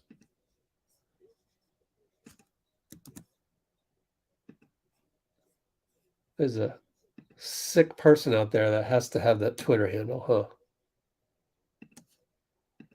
Oh, another score. Oh, it's a charge on Bam or Jimmy? Jimmy. I wasn't watching. I was pasting the Klay live. Thanks for that. Oh, man. Give me more work to do. My birthday weekend. Not you, Nicole. People.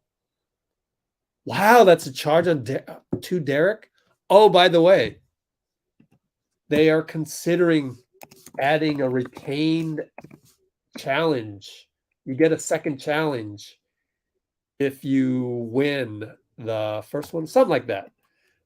New challenge rule being considered for 2023-24 per Shams or Woj. I forget. Let's look it up.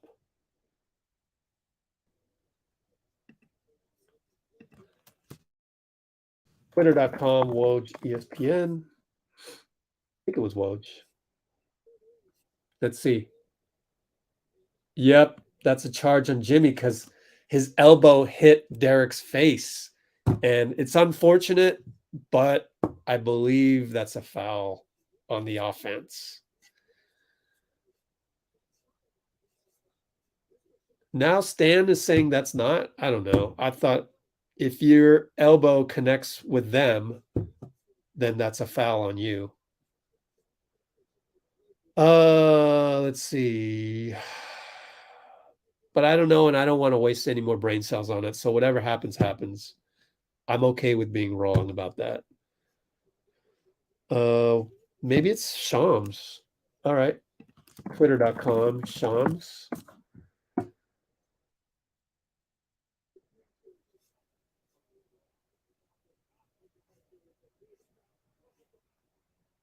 Oh, not a flagrant, but it is an offensive.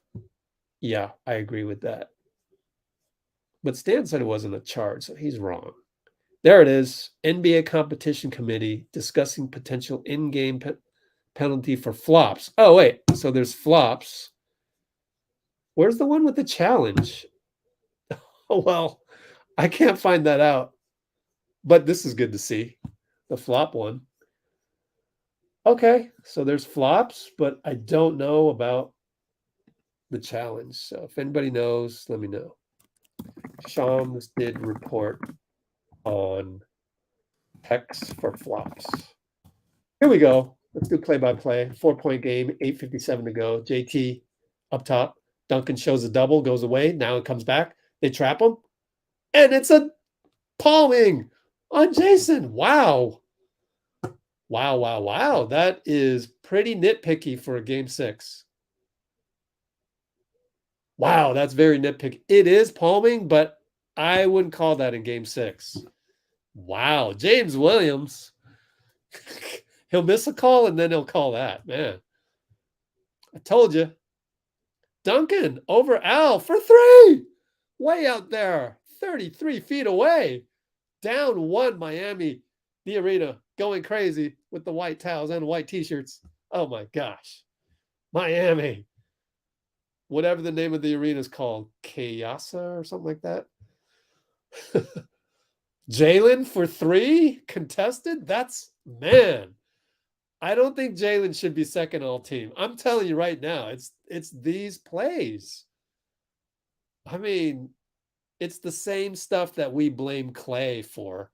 And Klay's not second all NBA. I mean, Jaylen should be third all NBA, not second. Jimmy Butler put back on the Duncan Robinson miss. Timeout, Missoula? Timeout? No timeout. 7:52, 7:51. He calls out a play. Here we go. Miami with all the momentum suddenly. Oh, they got a girl wearing a dress. She brought a dress. Summer dress to the arena. Okay. I've just never seen. Oh, it's a Miami Heat Jimmy Butler summer dress. Okay. We accept that. Wow. I mean, I like summer dresses. You just don't see that every day courtside. She's wearing a Jimmy Butler summer dress. I like that. Anything, Heat related is exempted from judgment. Jaylen Brown gets fouled on an attack. So good for Jaylen to get that. Duncan had to survive a Marcus Smart. They're not calling any of this. At least they're letting that go. It should be that way in game 6, honestly. But they should let that one go too on Lowry. So I don't know. Maybe that was more of smashing into him, more of a blocking foul. Oh man, that looked clean. And Bam got a block. Man, I don't know how you call that. Wow, what a block. Oh, Bam was hanging on the rim. Should be 2 points. Oh, how can you do that, Bam? Score the bucket. Are they going to score the bucket? They're going to score the bucket.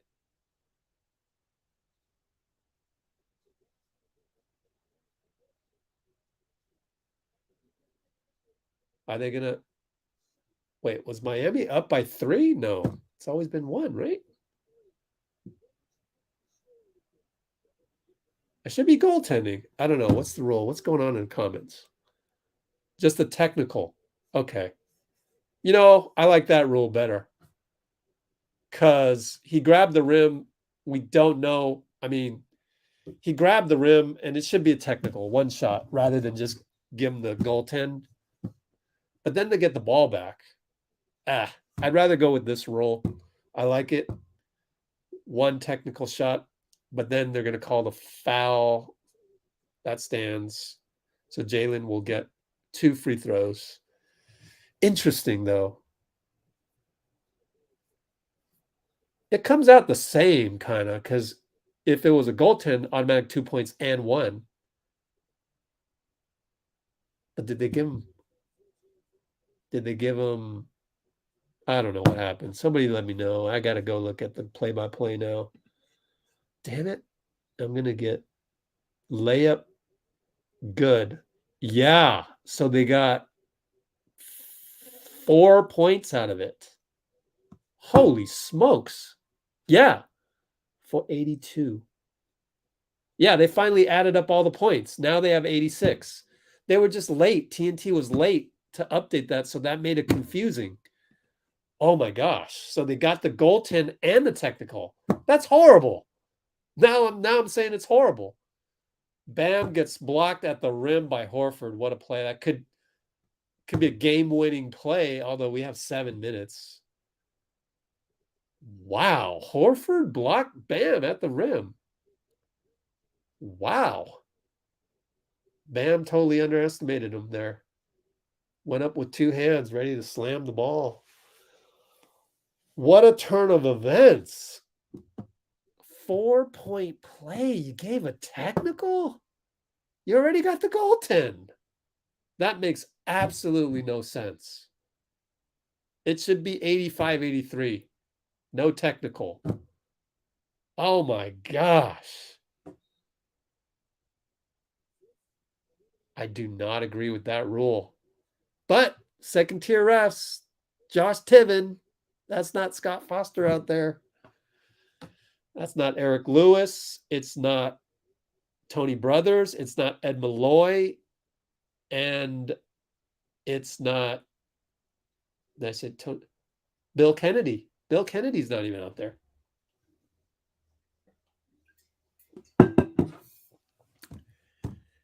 You got the number 8, 9, 10, and 8, 9, and 10 refs of the league ref in the game 6. Just make sure you get at least 2 top 5s if there's a game 7. So, okay, I can understand that. But, oh, that's an offensive foul on Jason. But they don't call it. They call it on Caleb. Oh, tough game for Miami, man. 4-point play. Really put him in the behind the 8 ball, because now Jason goes to the line up 5. Man. 87-83. They had 88-83 on the TV, so I think TNT doesn't know what it's doing.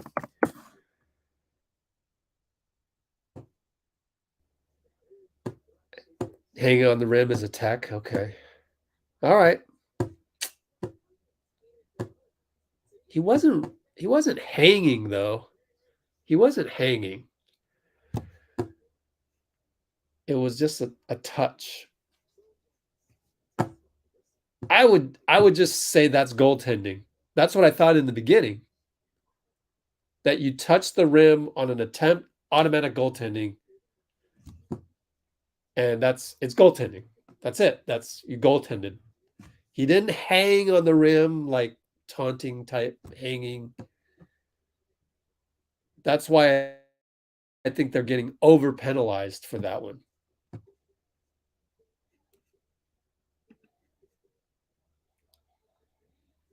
So I don't think that's the same as the rule book hanging on the rim, technical foul. I don't think we don't go there at all. This was goaltending. It's a goaltending play. Just let it be goaltending. It's not, oh, he hung on the rim too long, was taunting anybody. But I don't know what the actual rule is. There may be an actual rule in there where if you, I don't know, if you touch the rim on an attempt, whatever, someone has to look that up. But extra technical to me, an extra point for all of that. That's not fair. Not fair at all. For that play.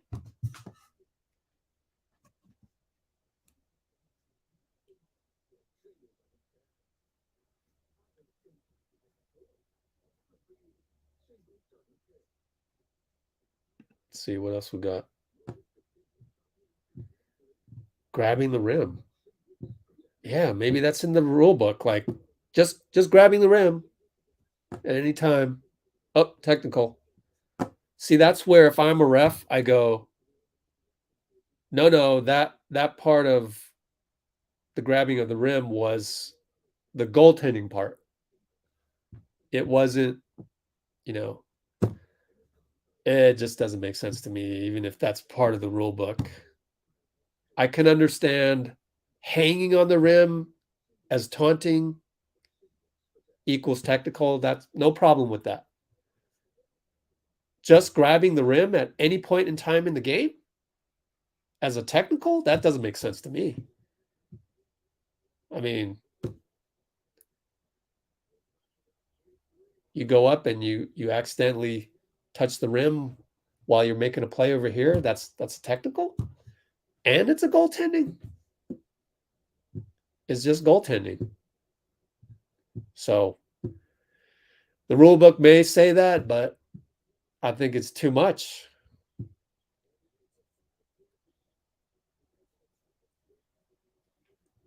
It should be a 4-point game.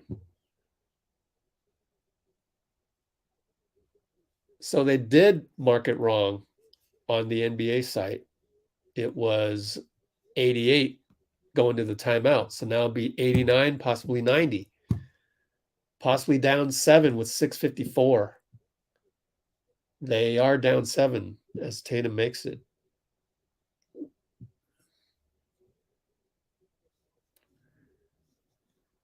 All right, well, Bam against Al. Post up, he's looking to pass. Loses it, but gets it back. Wow, we almost lost it. Duncan with a hesitation move. Duncan and Bam playing two-man game. Marcus comes over. Lowry back to Duncan. Got him an open shot. Good job, Lowry. And he hits it. Duncan has been the Austin Reeves for Miami. Good for you, Duncan. He's gone through a lot, man. Good for you. Down 4. Oh, nice play by Boston. Got Tatum on a cut to the hole. Basic, like, triangle, semi give and go looking type play. Beautiful play. I wish they did that more to make the game look better than just one-on-one every single time. They're going to go all the way back to the Duncan three-pointer. As I've said before, they should do reverse chronological order. Here we go. Tic-tac-toe play, basically. Jaylen to Smart to JT. That was 6-point game. Bam gets the inbound. Rob Williams in there. Al Horford is out. Nice backdoor to Duncan. Great pass. Great cut. Duncan fooled him. What a game by Duncan. If they lose this game, do you start Duncan next game? He's playing so well. He's going to guard Rob Williams on the other end. Interesting. They start with a 1-2-2 set. Over to Derrick. They get the switch they wanted, but Jimmy switches back to Jason. So Derrick, late in the clock, shoots a 3, and he makes it. Man, that's the one. That's the make or miss. That's the one. You're Erik Spoelstra. You want that. You want him to miss, but he made it. Vincent, short on the pull-up. Oh, he's got to make that. Rob with a nice rebound. A lot of bodies flying, and he was still able to get the outlet to Jason. 5:02 to go. Man, 7-point game. Boston's making clutch shots. Smart against Duncan gets an and 1. Yep. I guess you can't start Duncan Robinson because of these plays. They're just going to hunt the mismatch and then just take them. Oh, he did grab Duncan. He did. Duncan was complaining about that. And I thought, nah, that wasn't enough. Then you look at the replay, and indeed, he did hook him. Wow. I mean, that should be an offensive foul every single time. He just missed it. I mean, that's an automatic offensive foul every single time that happens when they see it. So I don't think that the physicality of the game really changes that. And I do think that should be called regardless. Duncan with the risky pass. Jimmy passes the ball up to Caleb, who now shoots a flyby three, front rims it. So 10-point lead with 4:30 to go. Heat are going to have to make some shots. Jimmy is going to have to take over because how are they going to get out of this rut? Such a deep 10 points in a slowed down game. Jason sidestep three. Jaylen gets the rebound athletically over Caleb. Timeout Joe Mazzulla because that sequence was not the prettiest as Jason went with the one-on-one 3-point play, 3-point shot by the hash mark. So timeout, 10-point lead, Boston.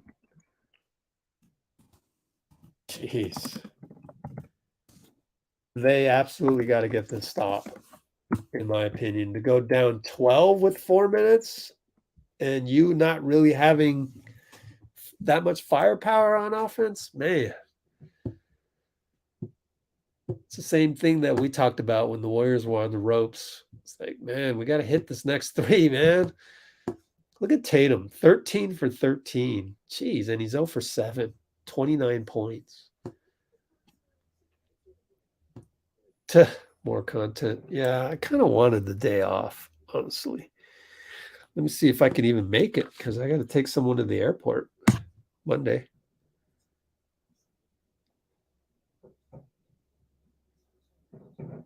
I might be able to make it if I take them to the airport early.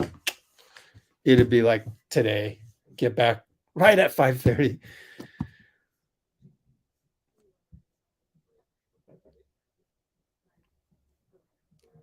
Let's see. Coach challenges, yeah.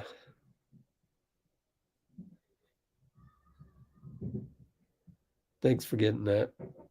I'd rather just look at the tweet, and I know sometimes I don't want to click on NBC Bay Area articles because they just keep popping up stuff, ads, videos. It's too much. I don't want them to get that ad money just because they're bothering me with all this stuff, interstitials. I'd rather click on something else, and yeah, I can Google it and find out. Let's Google it, find out. What is this? NBA draft. Wiki of the Spurs, BK Ref. All right, let's look at this. Oh, this is all the salaries. Here's your list of big men, list of everybody, actually. So let's Google NBA Challenge 2023-24. Adding a second coach's challenge. There you go. Yeah, so I forgot that it was just one. So if you win that challenge, then you get a second one. Much needed change. But thanks. I'm just not here to click on ad heavy sites. I'll just say that. Refs are controlling the outcome, man. But feels like Boston's hitting shots. 33 for 68. I guess they're not hitting shots. 7 for 32. 48.5. Huh. Hitting clutch shots, maybe? Whew. They are definitely not hitting, but they are hitting from 3. Crazy game. Jimmy's been very quiet. 11 points, 3 for 19. Still got 10 points, 8 assists.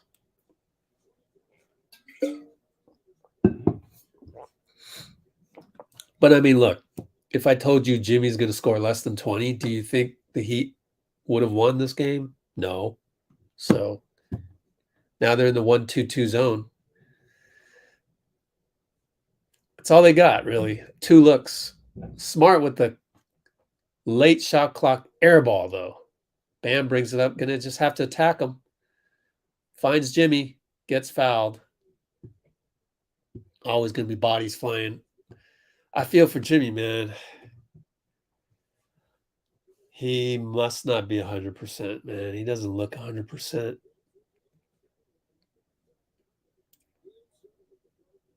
Down 10 with 3:51 to go. Gosh. Any players on the Heat that the Warriors are interested in?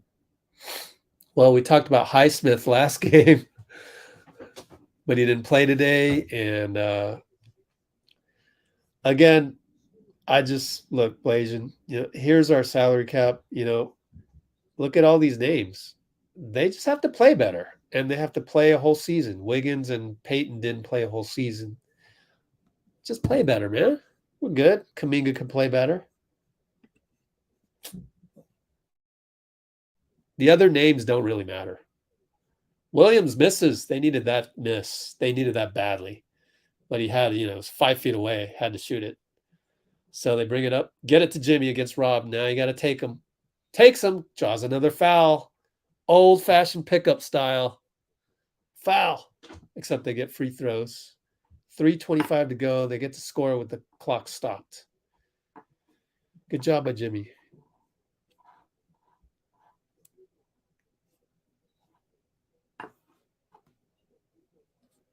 So, any players on the Heat that the Warriors are interested, any players on any team that the Warriors are interested in, one step at a time. Is Bob going to be our general manager? And let's go from there. Jimmy misses a free throw.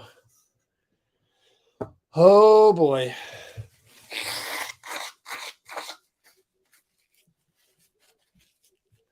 Kind of feels like when Steph missed the free throws, like, what? Something's not right here. And Jimmy will make this one down 7. 3:25 to go. In Bob, we trust. And quite frankly, we got to trust Dunleavy as well. If Bob doesn't come back, you just got to trust them. They're doing all the homework. Against the zone, they toss around, just hoping that one of them misses. White misses, but Tatum gets the rebound, and it's a push on Gabe Vincent. I think it was a push, actually. I think I saw an arm go out. Let's see. Jimmy pushed him. Oh, was it on Jimmy, though? They put it on Gabe. 4 fouls. It should have been on Jimmy, which would have given 4. Caleb's got 5 fouls. Bucket for Tatum.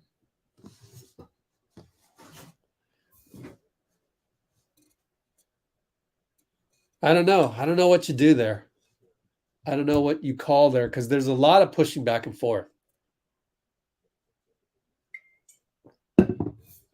Because if you no call that, then you're just saying out of bounds on Jason. I don't know what you do there. Refereeing is sometimes hard. Give it to the team that has the momentum, I guess. I don't know. It's tough. Whoever it goes against, it's tough. Vincent has to attack Horford. He does. Layup good. Been doing that all game, all series. He's pretty awesome. 7 points still. They're going to walk it up. Full court press. Can they get it over? 18-7. They get it over to Tatum. It was Duncan Robinson in that area. They're still in zone because really got no choice. They have to play zone. Horford loses the ball but gets it back. It was nothing you can really do. Horford misses a hook shot. Bam, tips it out. What a tip by Bam. Butler, they have to score here. 2-11. Duncan, back to Butler. Shoots a 3. Got it. He got it. They're down 4. Oh, my gosh. It'll trickle down to 2 minutes. Now we're at 157 as they bring it up. Tatum. God, okay. Drama in the game. Horford open, but are they nervous? Tatum's not nervous. Gets the step. Attacks Bam. Misses it. Great no call. That's how it should go. Finally, second-tier refs got that right. Jimmy, got to take Marcus. Asks for a screen. No, he calls it off. Then he attacks him. Gets past him. Foul on Jason. had him in the air. You got to call that. It's Superstar League. You're a little late on the help. It's going to be a foul on you. That's the drama we like in game 6 and 7s in conference finals. You know, got the step.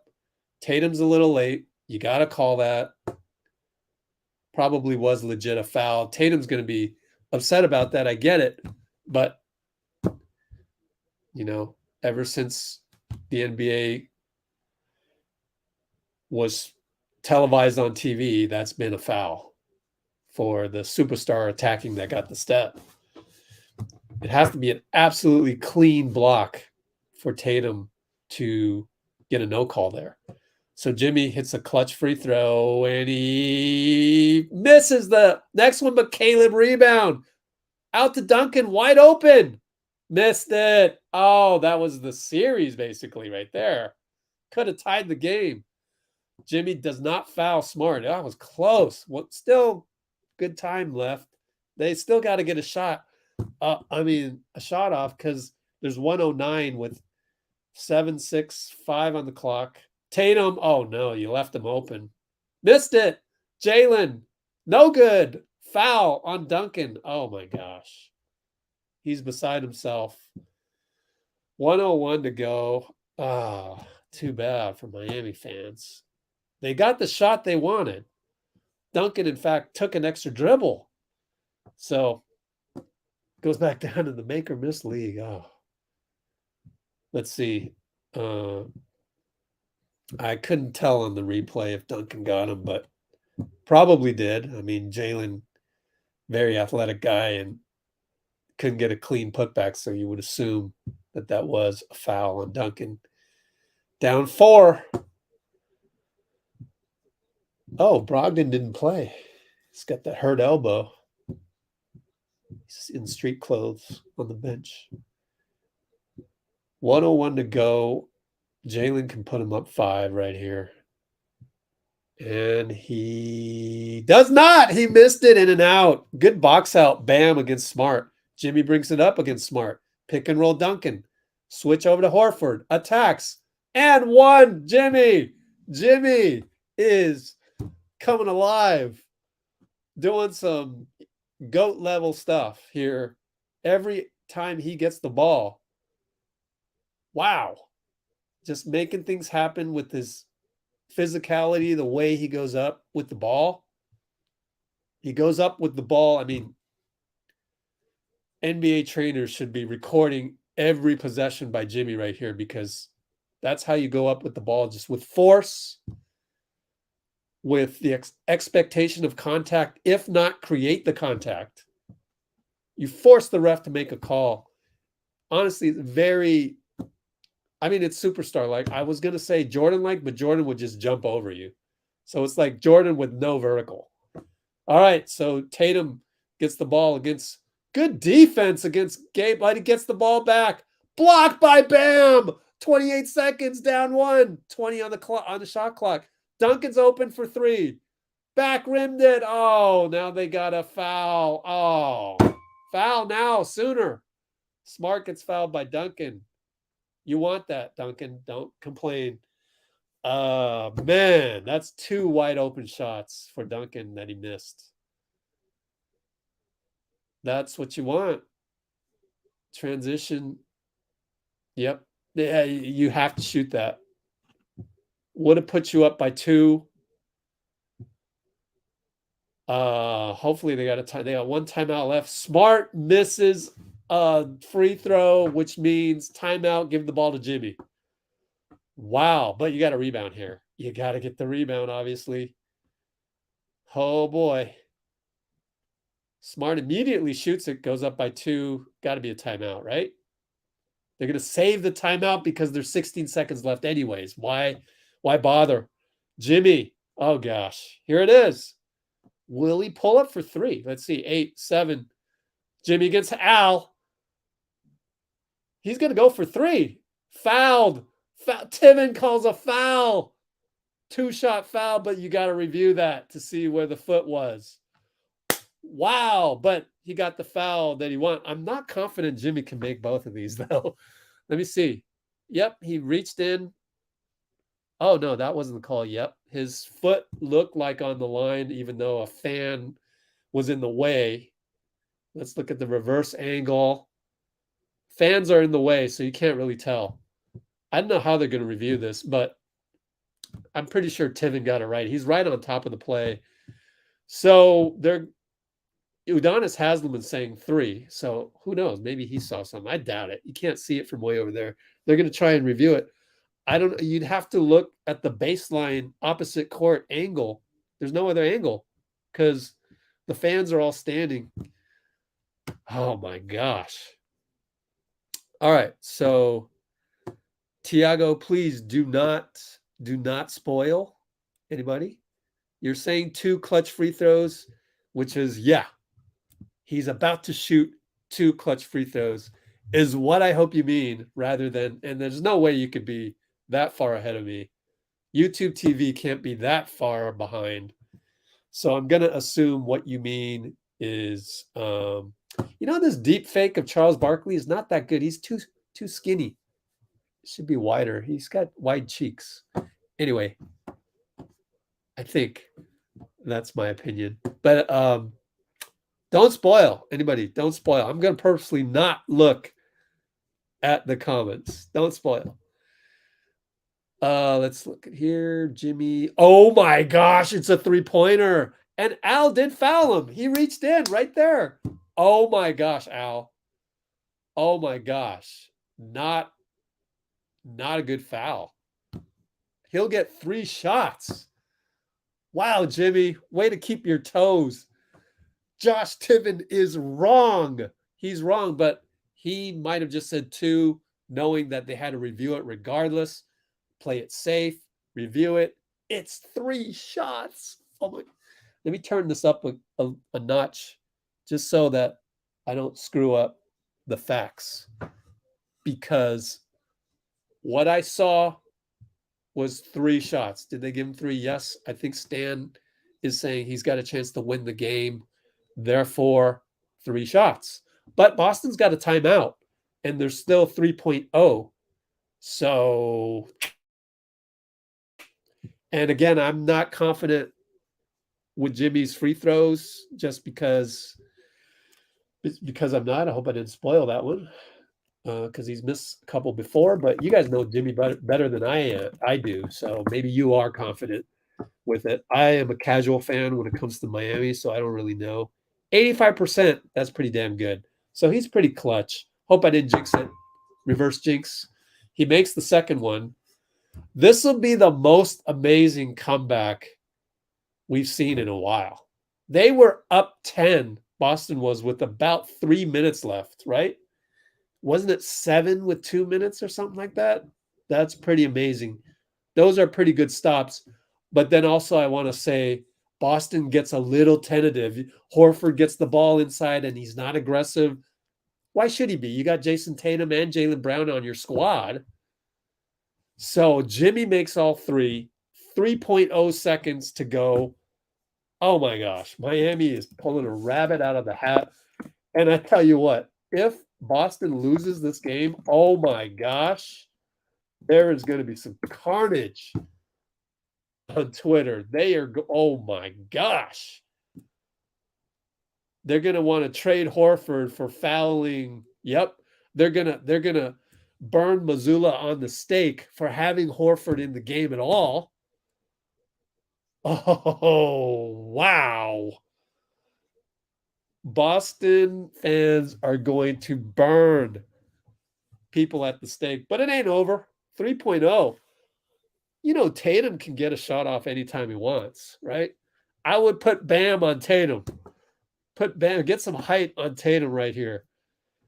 And because you gotta go to Tatum. Like, that's how the Celtics are, a make or miss team. Therefore, Tatum tells the camera to get away. Good for you, Tatum. I don't like the cameras getting in the way either. One stop, Jimmy says. Wow.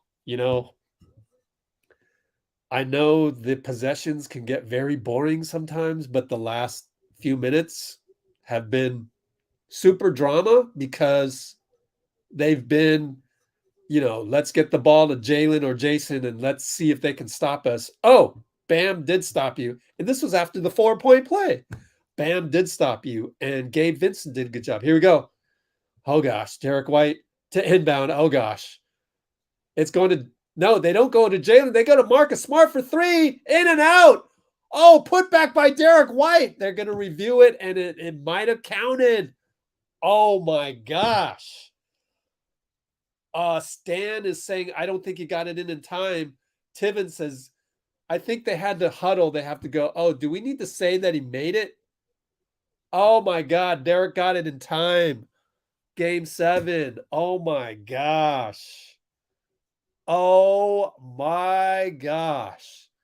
So we were just about to have Celtics burned at the stake. Now it flips, and now Miami fans aren't as active on Twitter. But what a stunning loss. What a stunning loss for the Heat. I would have rather had, if I'm rooting for the Heat going into Game 7, I would have rather them just been blown out rather than this. This is rather mythical. This is one of those history book type heroic putbacks, a dagger to the heart of the Miami Heat in Miami. Let's watch Derrick the whole way. Where is he? He just got by Max Strus. Max Strus is going to get burned at the stake. I hate to say it. In and out by Marcus. Amazing shot by Marcus. How do you even go to Marcus? You had Jaylen, which, by the way, they didn't trust Jaylen. Derrick White rather got the ball to Marcus rather than Jaylen. That's interesting. But anyway, I don't know, man. I don't know how you can recover from this if you're the Heat. Man, Derrick White. How do you spell Derrick? The regular way. Derrick White did not inbound to Jaylen. Instead, went to Smart. I think that is super interesting. He did the right thing. In fact, I would also pass the ball to Smart instead of Jaylen just because I don't trust Jaylen. He might turn the ball over, right? Not to throw him under the bus or anything. He's still, in my opinion, third team All-NBA, even though in reality he's second team All-NBA. I got Jaylen Brown as one of the top 20 players in the league. But I would still have done the same as Derrick, gone to Marcus Smart. Turns out he goes in and out. Derrick White, after inbounding the ball, attacks the rim. Max Strus does not box him out properly. And this is one of those things where you kind of go, oh, are the basketball gods going to stick with Boston here? Are they going to make this part of history books? Everybody knows Derrick White can play. He played for Coach Pop. And there's not a single person who watches the NBA here that thinks Derrick White doesn't deserve this. He does deserve this. Just incredible basketball play. But does this mean Boston goes on to win Game 7 and then goes on to beat the Nuggets in terms of the mythical ending here? Gosh, man, you wonder. This ending makes you wonder if the basketball gods have decided to side with the Celtics. My goodness, let's get rid of that comment. That was eons ago. Wow, man. Your husband's not picking up the phone. Does that mean you and him are not in the same house? What does that mean? You're not in the same location? Oh, I remember you did say, Nicole did say she can't watch the game in the same room as him. So I get that. But you guys literally split up locations? Oh my gosh. I am sad too. I am. Wow. Wow. Wow. Oh my goodness.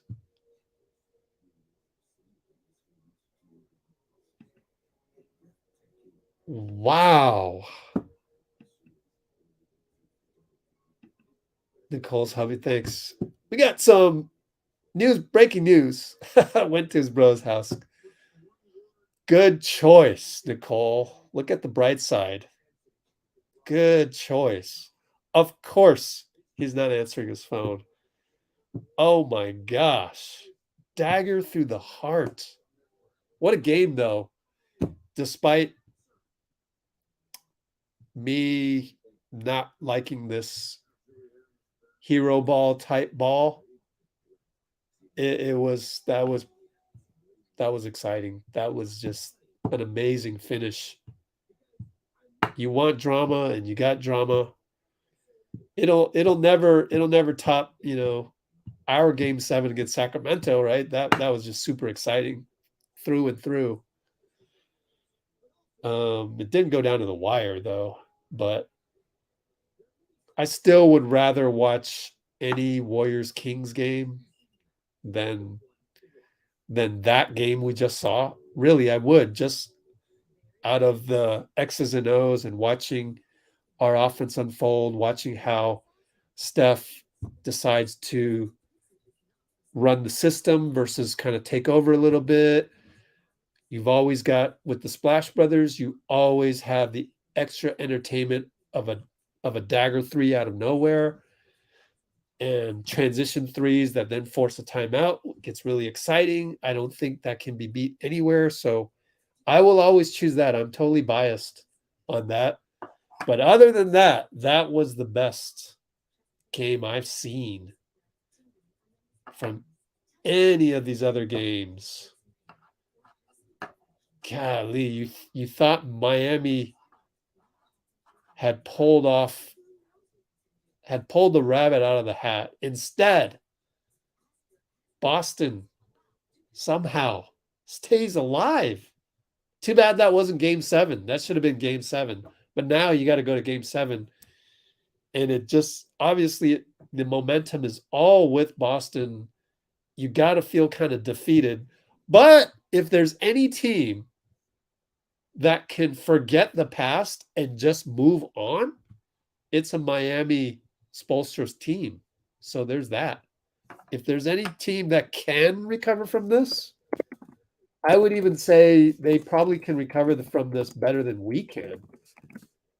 So if there's any team that can recover from this dagger to the heart, it's a Spoelstra team. Even more so than the Warriors. That's just a style thing, though. We're a different style team. I would still rather have our team. There's people on Twitter that will go out of their way to throw Steve Kerr under the bus, to even go to the point of Spoelstra's a better coach than Steve. I don't think so. I still think Steve is a better coach than Spoelstra. I would rather go 10 years with Steve, 15, 20 years with Steve as my coach than Spoelstra, but Spoelstra is in second place. I will always pick Steve Kerr as my coach because I'll always believe he's the best coach for maximizing our Hall of Famers. But Erik is my second favorite. Okay, I'll give you that. Maybe Pop is my third favorite. What do you guys think? Derrick White is a bum. Derrick White wasn't this good. I know, right?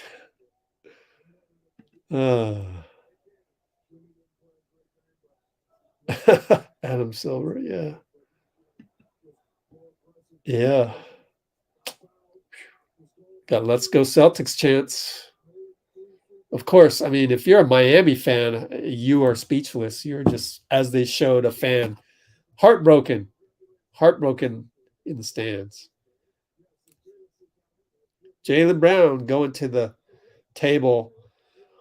I would just get the interview over with. Don't act like this was winning game 7, because you still got to win another game. And I would just finish the interview as quickly as possible. That's what I would do. You don't want to make the basketball gods change their minds.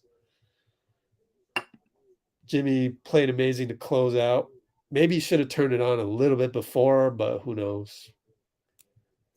What else we got?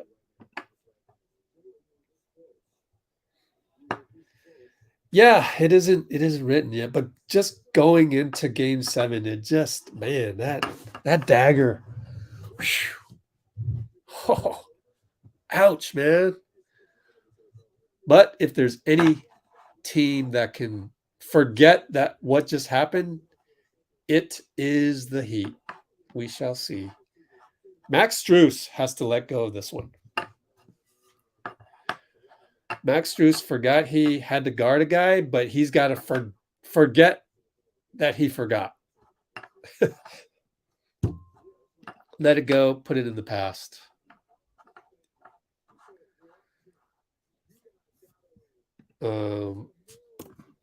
We did beat Boston, so yeah, I guess that does make us look a little bit better. Max Strus has to forget that he forgot. The box out. White. Oh man.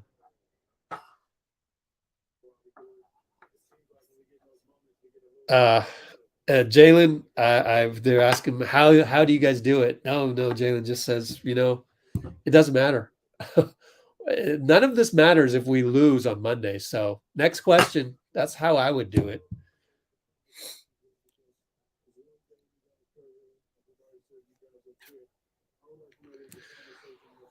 Oh, the other teams to make it to 7 were on the road. Wow. Heat, if they don't want to do interviews, well, they're going to have to. Someone's going to have to go to the podium, like 2 or 3 of them. So otherwise, they'll get fined.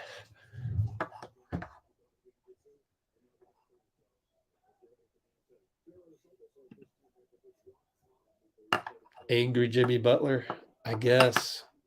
I don't know him well enough. Pop's health worries you. I know. Same here. So game 7 Monday. Man, what else is there to talk about? Sometimes the fine isn't so bad. Yeah, but it would be a bad look.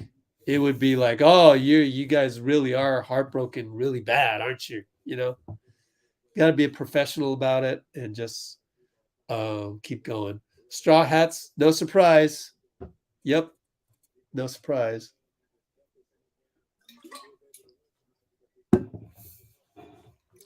It's gotten to a point where some guys on the radio just instinctively will say something outrageous because that's their job. That's what they get paid to do. So that's how I look at it. But the more you become that way, the less I look at you as an information source. And the more I look at you as an entertainment source. And I'm at a point being so deep into Warriors coverage that I don't really look out for that entertainment.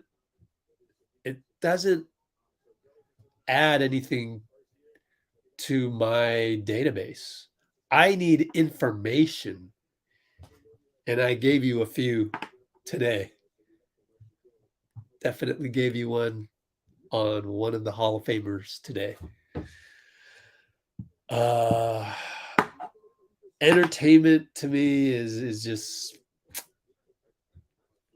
that it doesn't really get me going. So I have no interest in arguing with Matt Steinmetz because I already know he's in it for the outrage and the entertainment. It doesn't. I have no desire to debate with him because I know it's more about entertainment than it is about information. The real information lies with people on the team. Joe Lacob, Bob Myers, Steph Curry, Klay Thompson. It's what they think. It's how they rank the coaches, not how a guy on the radio, a guy tweeting. The Athletic never indulges in this kind of stuff. They might on a podcast, but they're never going to write about it, which is their bread and butter. They might on a podcast for entertainment rank the coaches and stuff.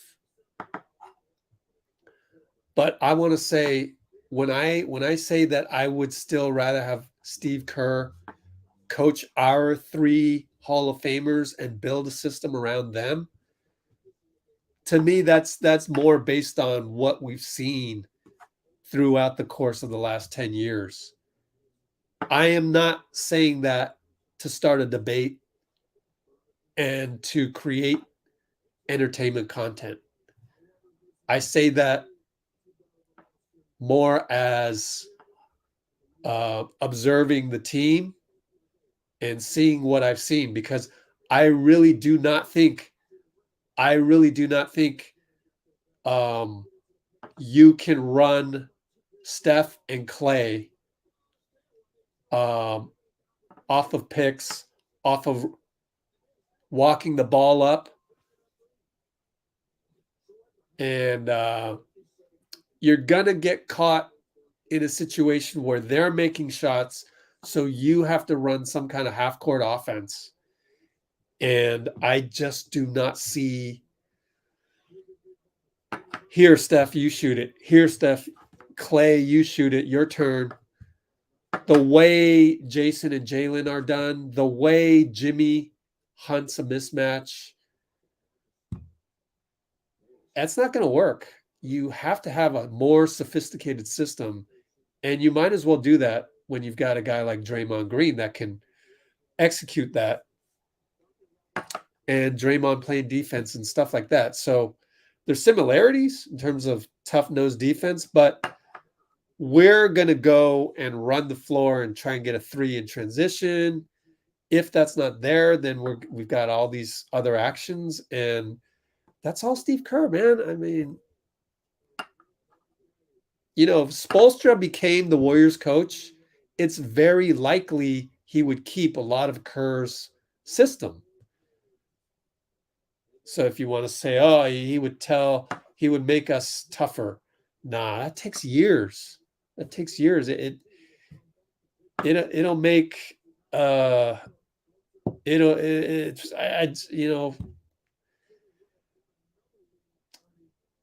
just like it where we're at. Is it really that bad? I mean, look at Spoelstra. They were the number 1 seed, got knocked out last season in the first round. What were you thinking about Spoelstra then? It's just like, let's not be a prisoner of the moment either. So I don't want to debate with guys that just want to create entertainment and outrage. It's not, how could you realistically imagine the Warriors having Spoelstra instead of Kerr when it's not even reality? That's never going to happen. You're just finding ways to be outraged at Steve. Just like Dean was saying the last live stream, why can't you root for our guys? Where's that? Instead of dreaming for another coach, how about just dream that we play better? And so on and so forth. We play to our potential. There's some things Kerr could have done better, sure, but like, you got to accept people's mistakes. So it comes back to, do you look at life negatively, or is that Matt Steinmetz's job to come up with the negativity? and he's purposely doing it? Or is he purposely doing it all the time such that he's become that type of guy? I mean, why can't you just be happy with things the way they are? We've won the most championships in the last decade. So I think we're doing things right. I really do believe we are doing things right. Aside from Bob Myers' life choices, there's some things you can't help. You just move on, and your approach to daily life. I'm okay with Steve continuing on with his approach to daily life, with his approach to the challenges from the start of training camp to the end of the season. I would still, let's run it back. I don't need him to be replaced by Spoelstra. Spoelstra's great, but it's a totally different culture. So yeah, all of this stuff. The money is such an issue for us. I mean, that's you can't have it all. When you got guys named Steph, Klay, Dre, Wiggs, you got to pay money. Even Poole, when Tyler Hero market forces, what are you going to do? So look at Spoelstra. He's saying that the only place that rebound could have bounced was right to Derrick White. So he's backing up Max Strus, as you would. I have not watched Ted Lasso, so don't spoil it for me, please. I'm going to watch it, in fact, tomorrow morning with some family. Nuggets are waiting. So, yeah, they want both these teams to beat each other to smithereens so that they'll face a more fatigued team. So anyways, I'm glad most of you on here are pro Steve Kerr. There's only 25 of us on right now, and we're the 1% of 1%. So what can we do? I don't even need to hear what Spoelstra is saying, but his mannerisms on the table are commendable. You can tell that he's going to have the Heat ready, probably more so than even we would have our own team ready, because we're a different culture. We're just different. So, we had our ways, and Steph did a good job with the speech. We are who we are because of who we are. So there's no point in going with the grass is greener type stuff. Same teams in back-to-back years. Ooh, yeah. All right. What else we got?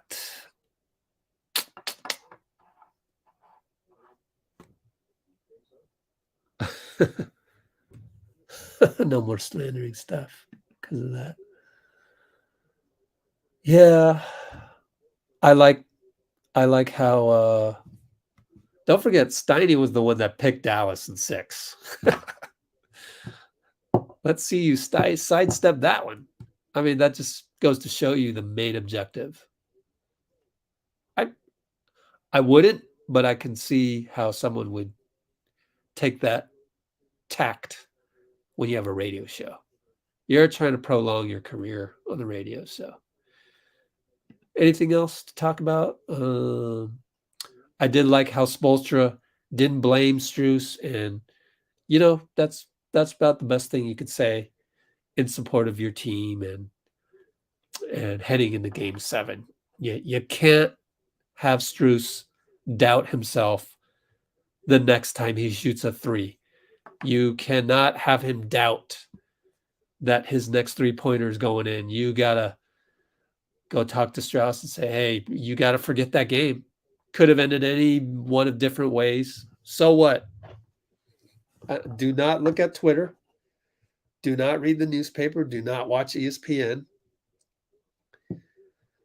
just go into the next game as the same old Max Strus. And that same play probably isn't even going to happen again the rest of your career. So don't even worry about it. So that's what you got to do. You got to look at it with positivity. Once again, you either choose the negativity or the positivity. Why not choose positivity? Just choose it. And anything can happen. Angry Jimmy Buckets, I guess. Grant Williams ain't that dumb, though. He's not going to stoke the fire. So I wonder, how do you summon that anger then? Gosh. What goes on in the chat stays in the chat. So nobody go show. Someone left their white t-shirt behind Charles Barkley, their white towel. Oh, too bad. They're giving up on the Heat, man. No. Can't see them winning, but then again, flip a coin. Game 7, flip a coin. Celtics have all the confidence, but then again, so Bruce, if the Celtics lose, and I've been around long enough to know anything can happen, if the Celtics do lose, you have to come back here with your mea culpa, and you have to say, oh, wait, I thought they had all the confidence in the world. I thought they had all the momentum. I was wrong. I shall not assume again in the future. But we'll see. Maybe you're right, but maybe you're wrong. It just depends. We'll see what happens. I'm still rooting for the Heat, but now I'm rooting for the Heat even more because humility, humble pie, man. That's why I don't predict, man. And I want other people to feel that. So I'm kind of rooting for you to see that, but you could be right. That's why I'm right back to the coin flip. You never know. So if you want to think of it in the positive manner for the Heat, like I said before, if there's anybody out there that can make his team forget that last game, it's Spoelstra. So there's that. That's the positive that you take in there. But yeah, Boston has all the momentum, of course. So we'll see what happens.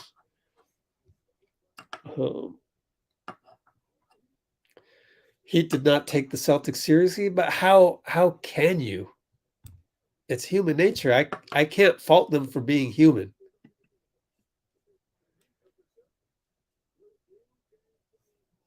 Tatum is a disappointing superstar. I don't know. He played pretty well tonight. Got to the line so many times. 15 times. You know, in our era, this is the definition of superstar. KD, one-on-one. Luka, one-on-one. We're different where our guys are constantly moving. And Steph's really different. You got just ask Jamal Murray. Jamal Murray was on a podcast saying Steph's the hardest to guard, man, because he's constantly moving and all that. So just remember that when we watch the Warriors and we love the Warriors, have gratitude that we're so different than just watching a guy go one-on-one here and there. Of course, we do have that. We're going to hunt a pick and roll against Anthony Davis because we think that's the best way to tire him out on the other end and so on and so forth. So we have strategies. Steph will take over sometimes. But overall, it's still part of our overall system, and I'm proud of that. I like that we're a little bit different. But yeah, playoff games will come down to looking very similar to everybody else. So that's fine. I still like our team better. So anyways, I got to use the restroom, but in that process, why don't we just say just us 1, 2, 3. Next live, obviously, Monday, 5:29, 5:30 p.m. Pacific for Game 7. And just us 1, 2, 3. Thanks, guys. I really appreciate it. Really, I mean, it's a blessing to not only root for our Warriors who are different than these teams, but it's also pretty awesome to have you guys come on board for stuff like this and enjoying this, even if it's only 25 of us. Still pretty awesome. So we'll see. And I'm going to root against Bruce on Sunday. Not Sunday, Monday. We'll just see what happens. I mean, honestly, it's whatever. Bruce is probably right, but he could be wrong, right? And that's still, I'm not saying anything profound. So thanks, everybody. Most people root for the Heat here. All right. Good luck, everybody. Gotta go. We'll see you in less than 48 hours. Appreciate y'all. Bye.